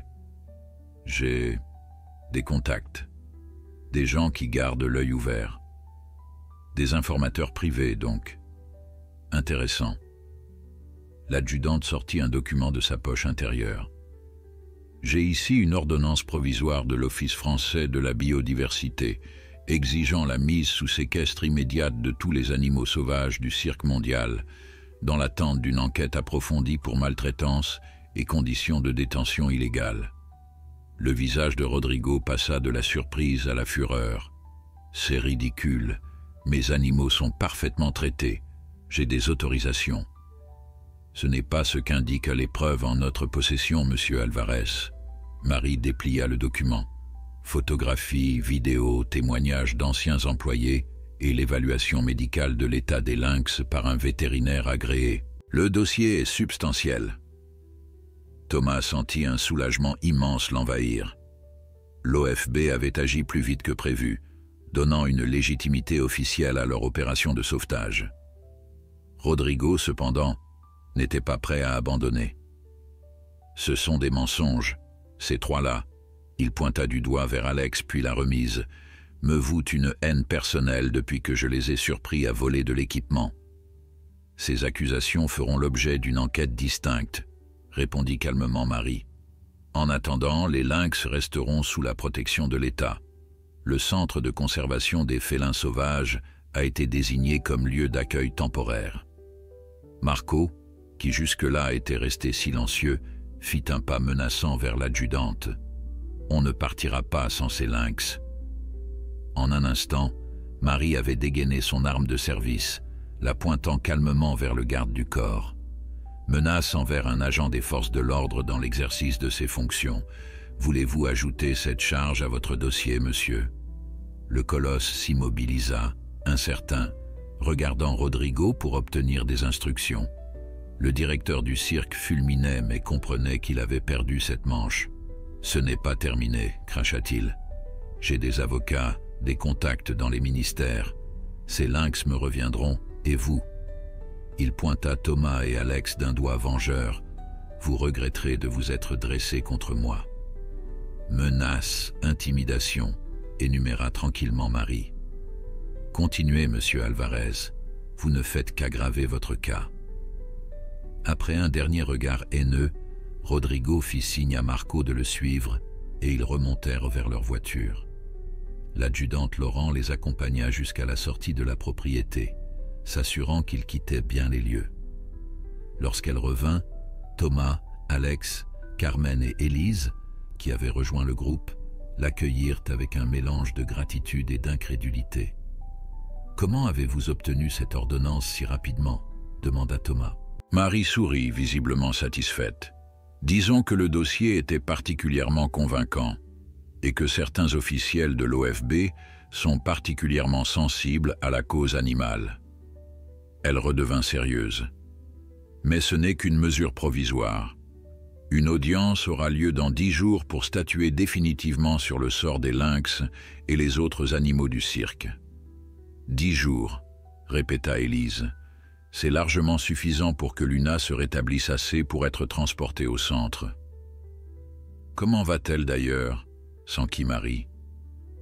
Venez voir par vous-même, proposa Thomas, les guidant vers la remise. À l'intérieur, Un spectacle étonnant les attendait. Luna s'était complètement redressée et se tenait debout, chancelante mais déterminée, soutenue par la présence attentive de Léo qui ne la quittait pas d'une semelle. Ses yeux, encore voilés par la fatigue, montraient néanmoins une vivacité nouvelle.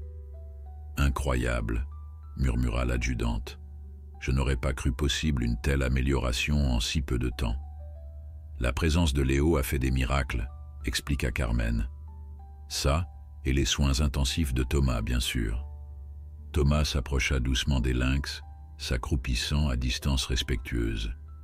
Luna le regarda directement, sans la crainte qu'elle avait manifestée jusqu'alors.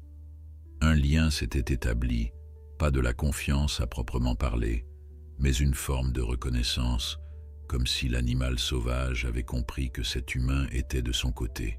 « Elle va s'en sortir », déclara Thomas, avec une certitude nouvelle. Sa volonté de vivre est extraordinaire. « Qu'est-ce qui a mis Rodrigo sur notre piste ?» demanda Alex, revenant aux préoccupations pratiques. Marie soupira. « Probablement la technologie. Avez-vous vérifié si les lynx portaient des puces électroniques ou des dispositifs de suivi ?» Thomas se frappa le front.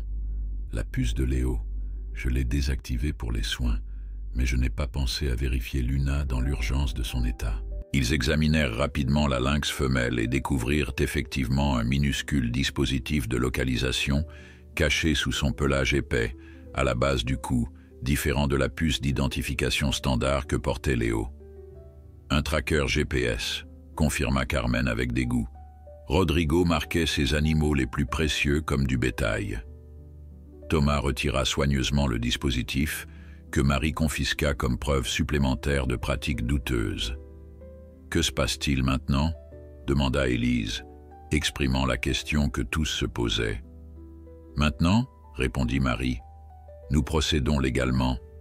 Les lynx seront officiellement confiés au centre de conservation en attendant l'audience.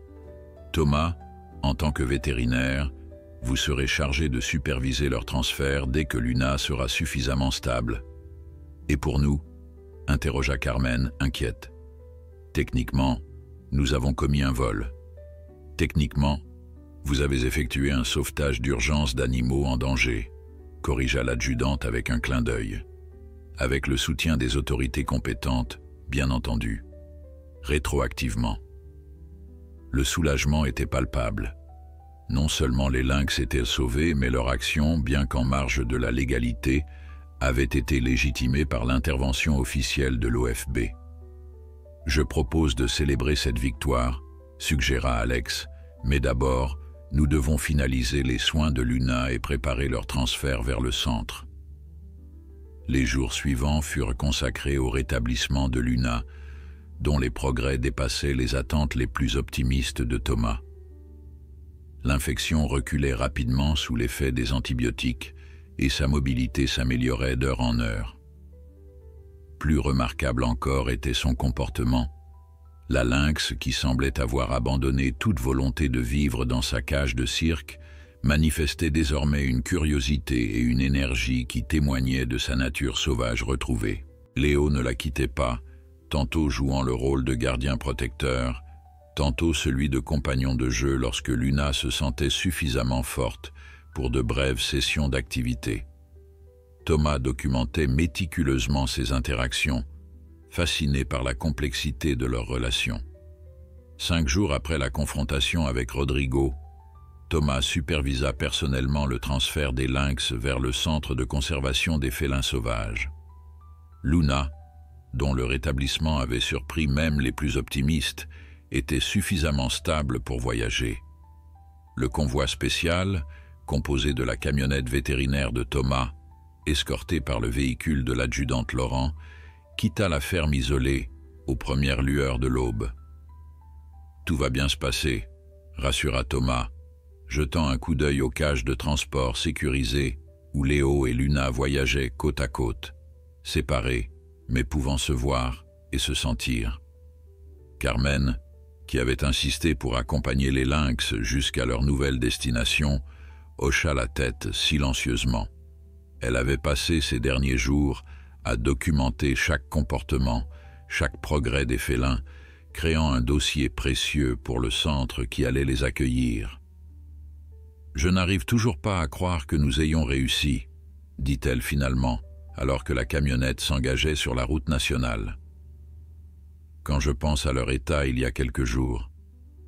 Thomas sourit, gardant les yeux sur la route. C'est à eux qu'en revient le mérite. Leur volonté de vivre, leur résilience, nous n'avons fait que leur donner une chance. Le trajet de 3 heures vers le centre, situé dans un vallon isolé des Cévennes, se déroula sans incident. Luna, bien que toujours faible, supporta remarquablement bien le voyage, rassurée par la présence constante de son frère. Léo, quant à lui, semblait avoir compris l'importance de rester calme, comme s'il percevait que ce déplacement était pour leur bien. Claire Dumas les attendait à l'entrée du centre, accompagnée de 2 soigneurs et d'un autre vétérinaire. L'ancienne camarade d'études de Thomas avait depuis longtemps abandonné le confort des cliniques urbaines pour se consacrer à la conservation des félins sauvages. À 42 ans, son visage, sans maquillage, encadré de cheveux châtains coupés courts, reflétait une détermination tranquille et une passion intacte pour son travail. « Thomas », l'accueillit-elle chaleureusement, avant d'examiner les lynx à travers les grilles des cages de transport. « Ils sont magnifiques, malgré tout ce qu'ils ont enduré. »« Attends de voir Luna se déplacer », répondit Thomas, avec une fierté qu'il ne cherchait pas à dissimuler. Sa récupération tient du miracle. Il y a 1 semaine, elle était au bord de la mort. Claire fit signe à ses assistants qui prirent en charge le déchargement des cages avec des gestes précis, habitués à manipuler des animaux sauvages stressés par le transport.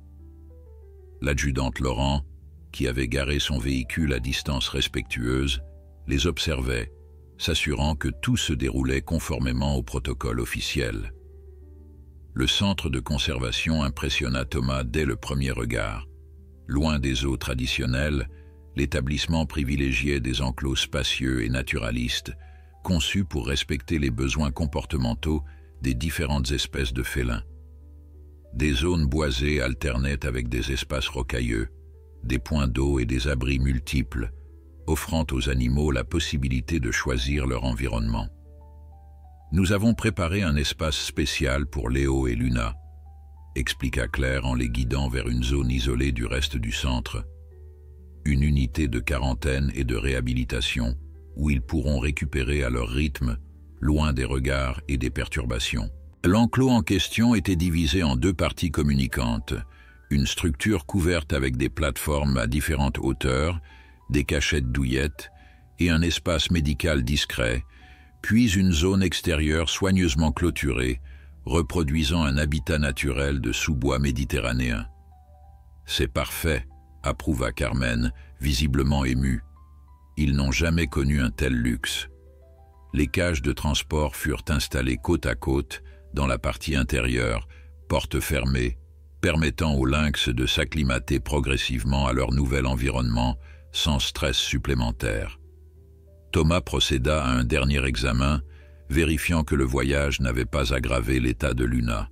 « Sa plaie cicatrise bien », confirma-t-il à Claire qui observait avec attention. « L'infection est sous contrôle, mais je recommande de poursuivre les antibiotiques pendant encore 5 jours, par précaution. »« Bien sûr », acquiesça sa collègue. « Et pour leur comportement, que dois-je savoir ?» Thomas et Carmen passèrent l'heure suivante à briefer l'équipe du centre sur les particularités des 2 lynx, leurs préférences alimentaires, leurs signaux de stress, leurs relations uniques. Ces informations étaient cruciales pour assurer une transition en douceur et poursuivre le travail de réhabilitation. « Ils sont extraordinairement liés », expliqua Carmen. Léo a joué un rôle essentiel dans le rétablissement de Luna. Les séparer, même temporairement, pourrait causer un stress majeur. Claire prit des notes, attentive. Nous respecterons ce lien, bien qu'il ne soit pas typique des lynx roux à l'état sauvage. Notre objectif n'est pas de les conformer à un modèle idéal, mais de leur offrir la meilleure qualité de vie possible étant donné leur histoire. L'ouverture des cages de transport fut un moment d'intense émotion pour tous les présents. Léo sortit le premier, prudemment reniflant chaque centimètre de son nouvel espace, ses oreilles pivotant pour capter tous les sons inconnus. Puis, avec une délicatesse surprenante pour un prédateur de sa taille, il revint près de la cage de Luna, émettant un petit miaulement d'encouragement. Luna émergea à son tour, plus hésitante, s'appuyant légèrement sur sa patte autrefois blessée. Mais ses mouvements étaient plus assurés que les jours précédents et son regard explorait avidement ce nouvel environnement, si différent des cages exiguës qu'elle avait connues toute sa vie. « Regardez ça », murmura Claire, fascinée, alors que Léo guidait sa sœur vers un plateau surélevé, lui montrant apparemment le chemin le plus facile pour y accéder malgré sa faiblesse. Thomas sentit sa gorge se nouer. Après des jours d'intenses préoccupations, voir ces animaux évoluer dans un espace adapté à leurs besoins, loin des bruits et des lumières artificielles du cirque, représentait l'aboutissement de tous leurs efforts. L'adjudante Laurent, qui était restée en retrait par respect du protocole animalier, s'approcha finalement. « Ils ont l'air heureux », dit-elle simplement, trouvant difficilement les mots pour décrire ce qu'elle ressentait. « Ils découvrent la liberté », répondit Carmen. « Limitée, certes, mais infiniment supérieure à ce qu'ils ont connu. » Claire invita ensuite tout le monde à se retirer, laissant les lynx s'approprier leur territoire sans la pression des regards humains. Des caméras discrètes permettraient de les surveiller à distance, intervenant uniquement si nécessaire. Dans la salle de réunion du centre, autour d'un café bien mérité, la conversation prit un tour plus formel. L'adjudante Laurent sortit plusieurs documents de sa sacoche. « Voici l'ordonnance définitive de l'OFB », annonça-t-elle, remettant une copie à Claire. Le centre est officiellement désigné comme gardien légal des 2 lynx roux jusqu'à l'audience finale. J'ai également les rapports de saisie des autres animaux du cirque, qui ont été distribués dans différents centres spécialisés selon leurs espèces. Comment a réagi Rodrigo ? Demanda Thomas, préoccupé par d'éventuelles représailles. Marie haussa les épaules. Comme on pouvait s'y attendre, menaces, indignation, tentative d'intimidation, mais son avocat semble avoir compris la gravité de la situation. Les preuves de maltraitance sont accablantes et l'opinion publique s'est retournée contre lui depuis que l'affaire a été médiatisée. En effet, l'histoire des lynx roux sauvés d'un cirque itinérant avait été reprise par plusieurs médias régionaux, suscitant une vague d'indignation contre les conditions de détention des animaux sauvages dans les spectacles itinérants. Des associations de protection animale s'étaient emparées du sujet, réclamant un durcissement de la législation. « Il reste dangereux », avertit Carmen. « Je le connais. Il n'acceptera pas facilement de perdre, surtout publiquement. C'est pourquoi nous avons renforcé la sécurité du centre, assura Claire. Et aucune information sur l'emplacement exact des lynx n'a été communiquée aux médias. » Thomas consulta sa montre, réalisant qu'il devait bientôt reprendre la route vers sa clinique, où des patients plus conventionnels l'attendaient. Cette parenthèse extraordinaire dans sa vie professionnelle touchait à sa fin, du moins dans sa phase la plus intense. « Je reviendrai dans quelques jours pour suivre leur évolution, » dit-il en se levant. « D'ici là, Claire, tu as toutes mes notes et mes coordonnées en cas d'urgence. » Les adieux furent brefs mais émouvants, surtout entre Carmen et les lynx qu'elle avait accompagnés depuis leur naissance. La biologiste avait décidé de rester quelques jours au centre pour faciliter la transition, avant de rejoindre Alex et Élise, qui préparaient leur témoignage pour l'audience à venir. « On a réussi, n'est-ce pas ?» demanda Carmen à Thomas, alors qu'ils observaient une dernière fois Léo et Luna depuis le moniteur de surveillance.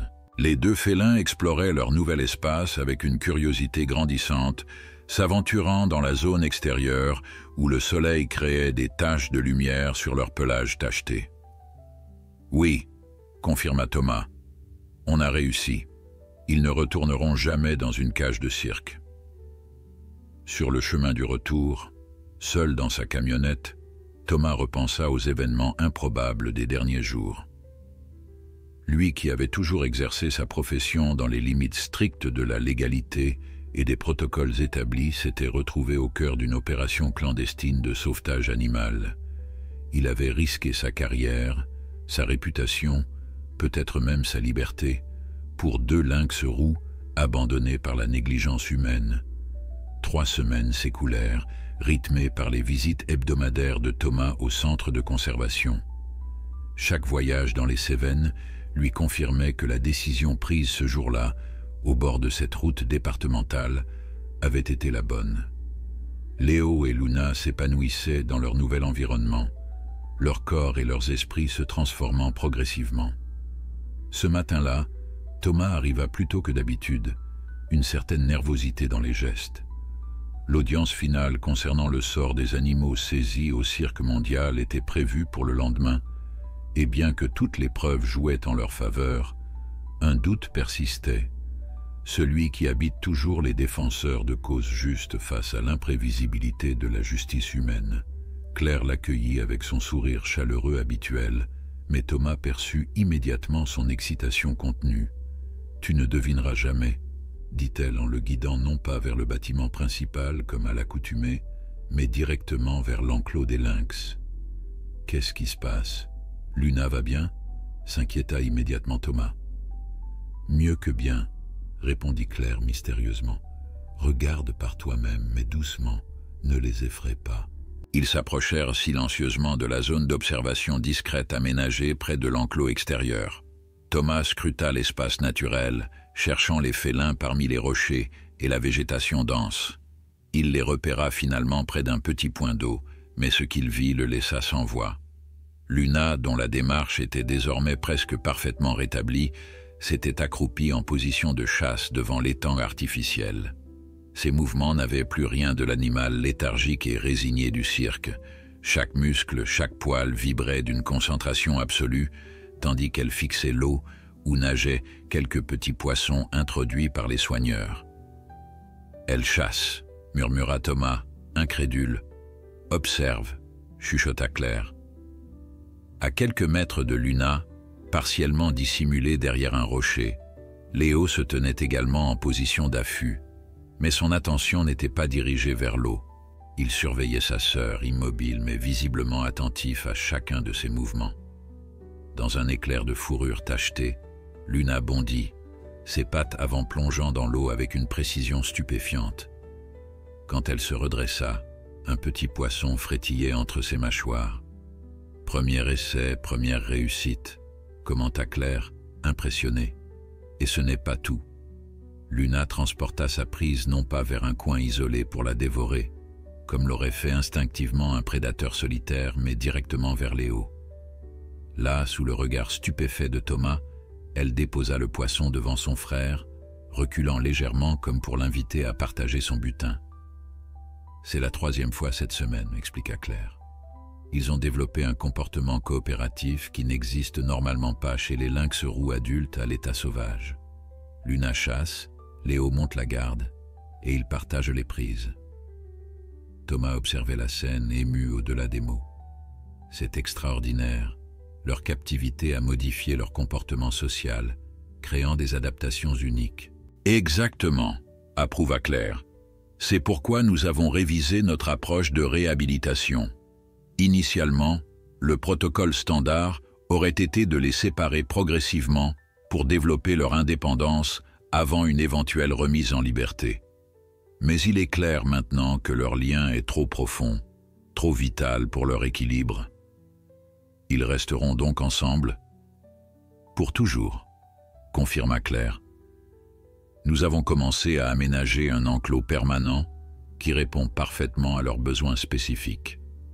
Assez vaste pour qu'ils puissent exprimer tout leur comportement naturel, mais conçu pour 2 félins qui fonctionnent comme une unité sociale. Ils continuèrent à observer les lynx pendant que Léo et Luna partageaient paisiblement leur prise.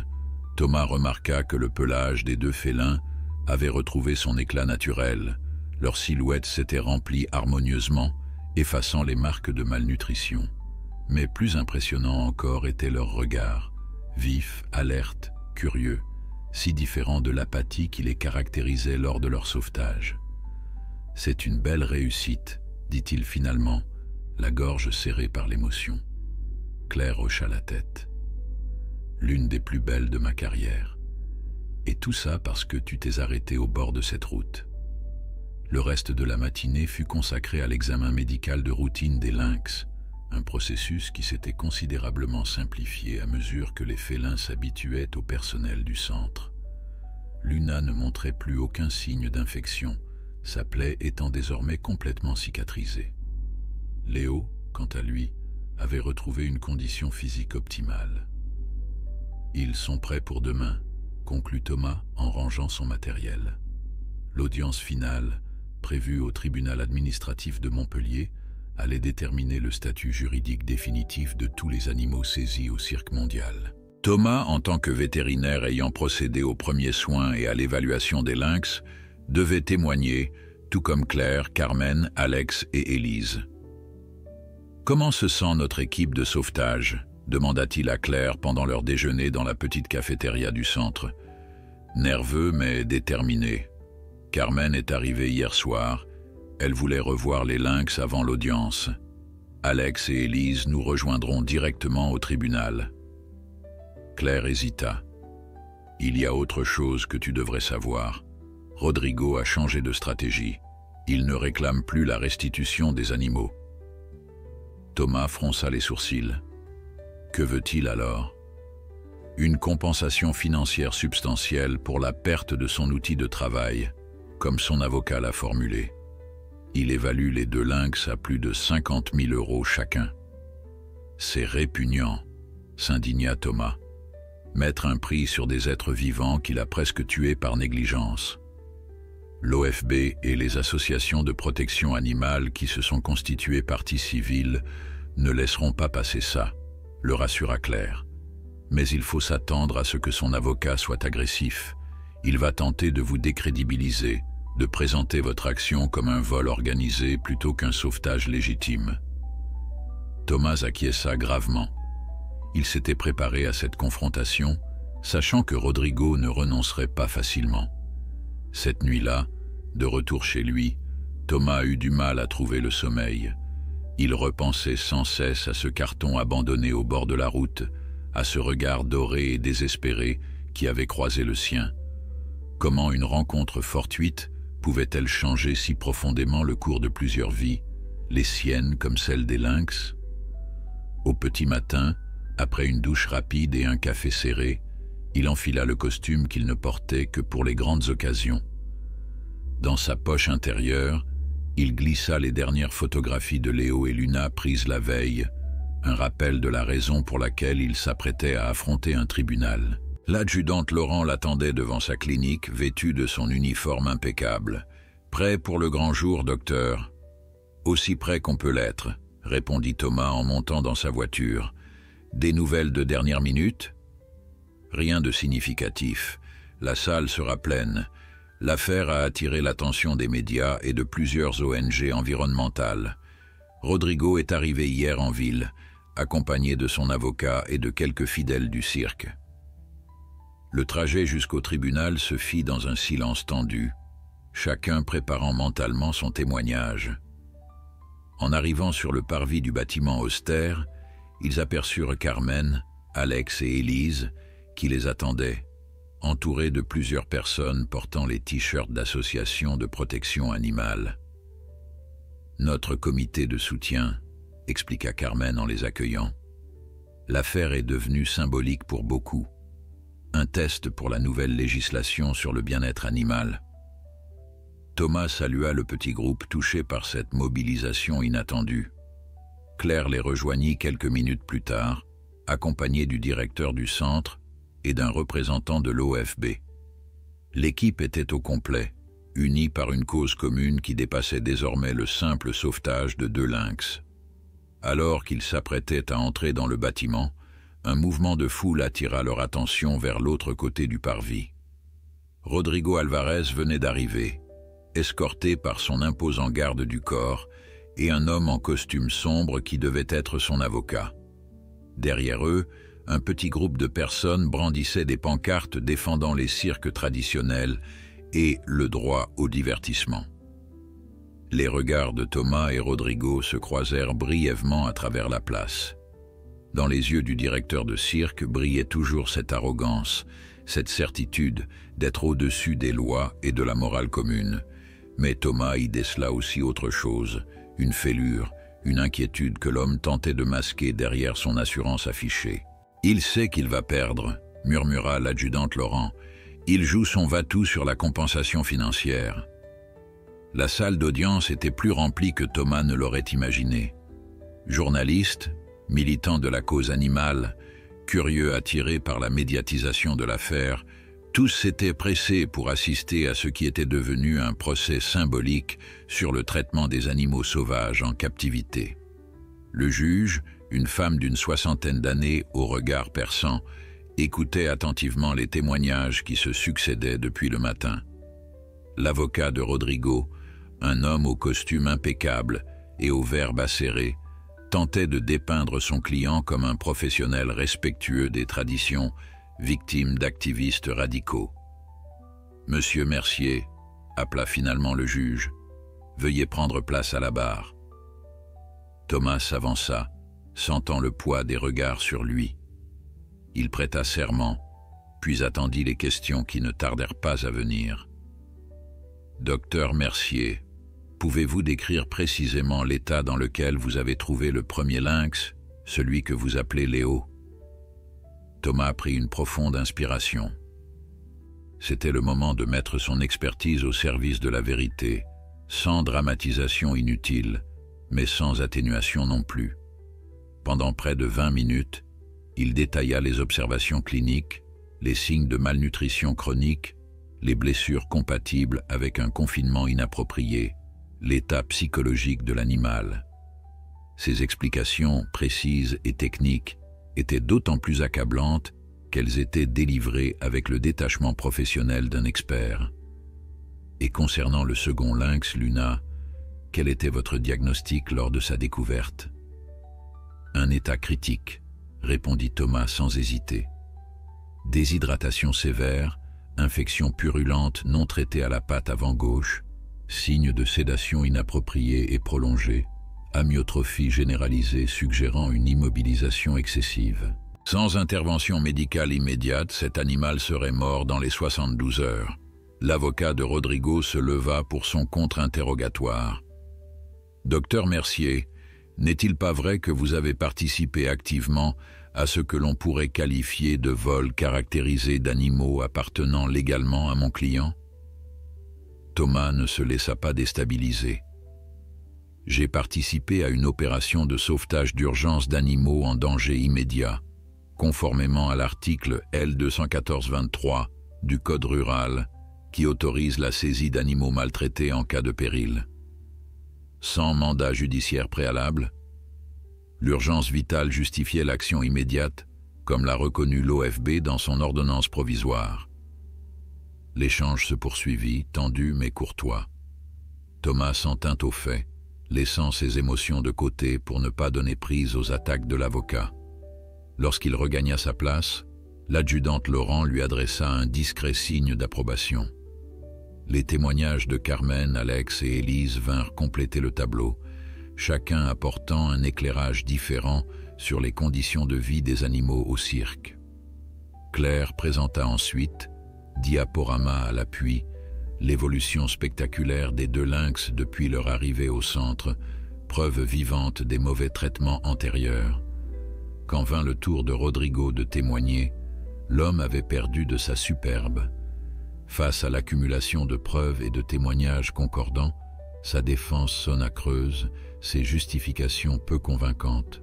« Ces lynx sont mon gagne-pain », insista-t-il néanmoins. « Je les ai acquis légalement, j'ai investi dans leur dressage. On ne peut pas simplement me les confisquer sans compensation. » Légalement, intervint le représentant de l'OFB. Nos enquêteurs n'ont trouvé aucune trace d'importation autorisée pour ces spécimens de lynx rufus espèce protégée par la Convention de Washington. À l'heure des plaidoiries finales, la cause semblait entendue. L'avocat des associations de protection animale, une femme dynamique aux arguments imparables, synthétisa les violations multiples des réglementations sur le bien-être animal et les espèces protégées, demandant non seulement la confiscation définitive de tous les animaux saisis, mais également des poursuites pénales contre Rodrigo. Après délibération, le juge rendit sa décision.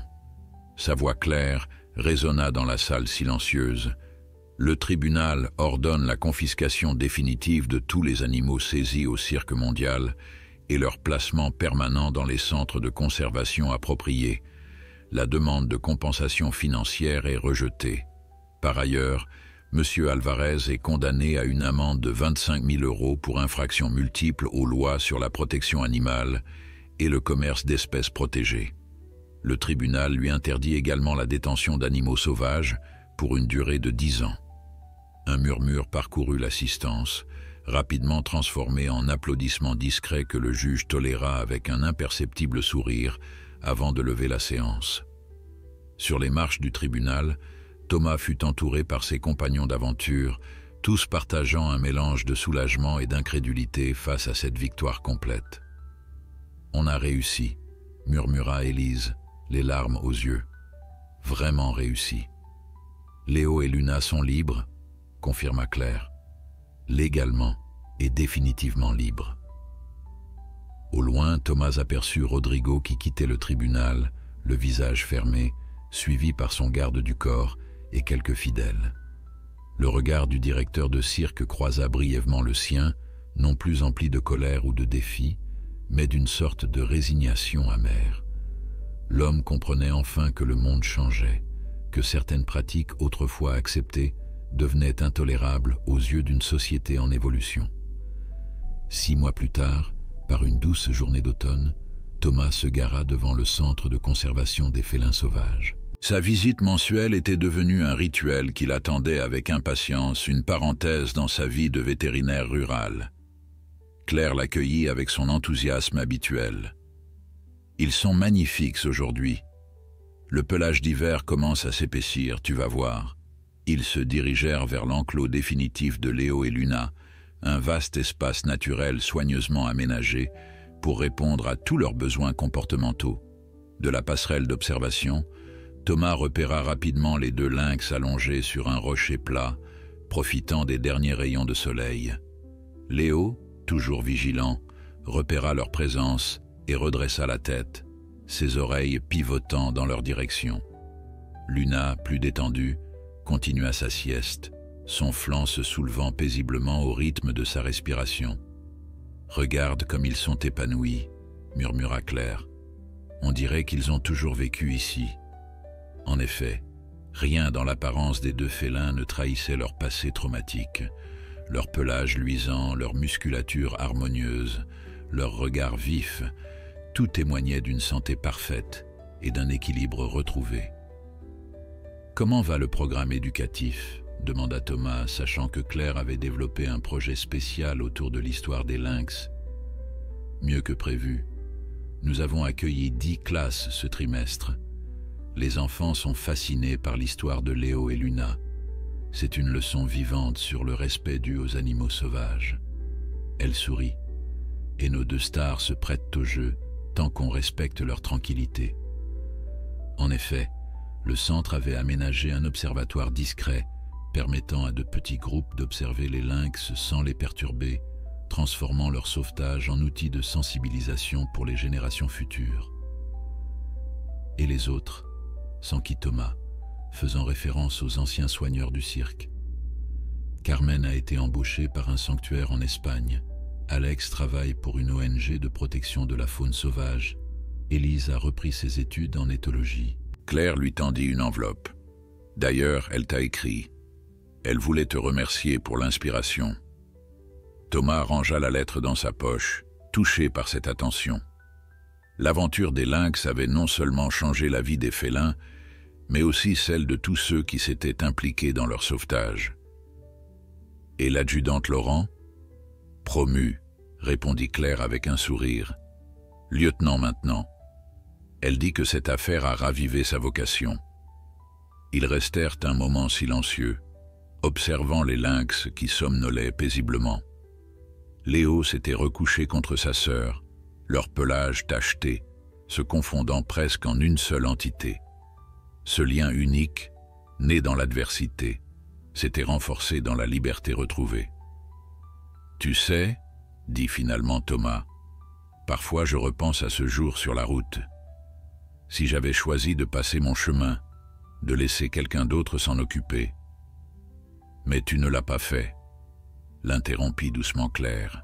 « Tu t'es arrêté, c'est tout ce qui compte. » Un discret système d'enrichissement environnemental s'activa dans l'enclos, libérant quelques proies vivantes, souris et petits poissons dans différentes zones du territoire. Immédiatement, les lynx s'animèrent, leur instinct de chasse réveillé. Avec une coordination parfaite qui émerveillait toujours les observateurs, Léo et Luna se séparèrent, prenant chacun une direction pour traquer leur proie, communiquant par de subtils mouvements d'oreilles et de queue. « La vie trouve toujours son chemin », murmura Thomas, admirant cette danse sauvage et précise, cette expression pure de la nature des félins enfin libérée des contraintes humaines. En quittant le centre ce soir-là, Thomas jeta un dernier regard vers l'enclos, où les silhouettes des lynx se découpaient dans la lumière dorée du couchant. De ces deux êtres abandonnés au bord d'une route, brisés par la cupidité et l'indifférence, étaient nés deux magnifiques ambassadeurs de leur espèce, symboles vivants de résilience et d'espoir. Sur le chemin du retour, roulant dans la campagne baignée par les dernières lueurs du jour, Thomas sentit une sérénité nouvelle l'envahir. L'histoire de Léo et Luna lui avait rappelé pourquoi il avait choisi ce métier, non pas simplement pour soigner des animaux, mais pour honorer le lien profond et mystérieux qui unit toutes les créatures vivantes, humains compris, dans la grande tapisserie de la vie.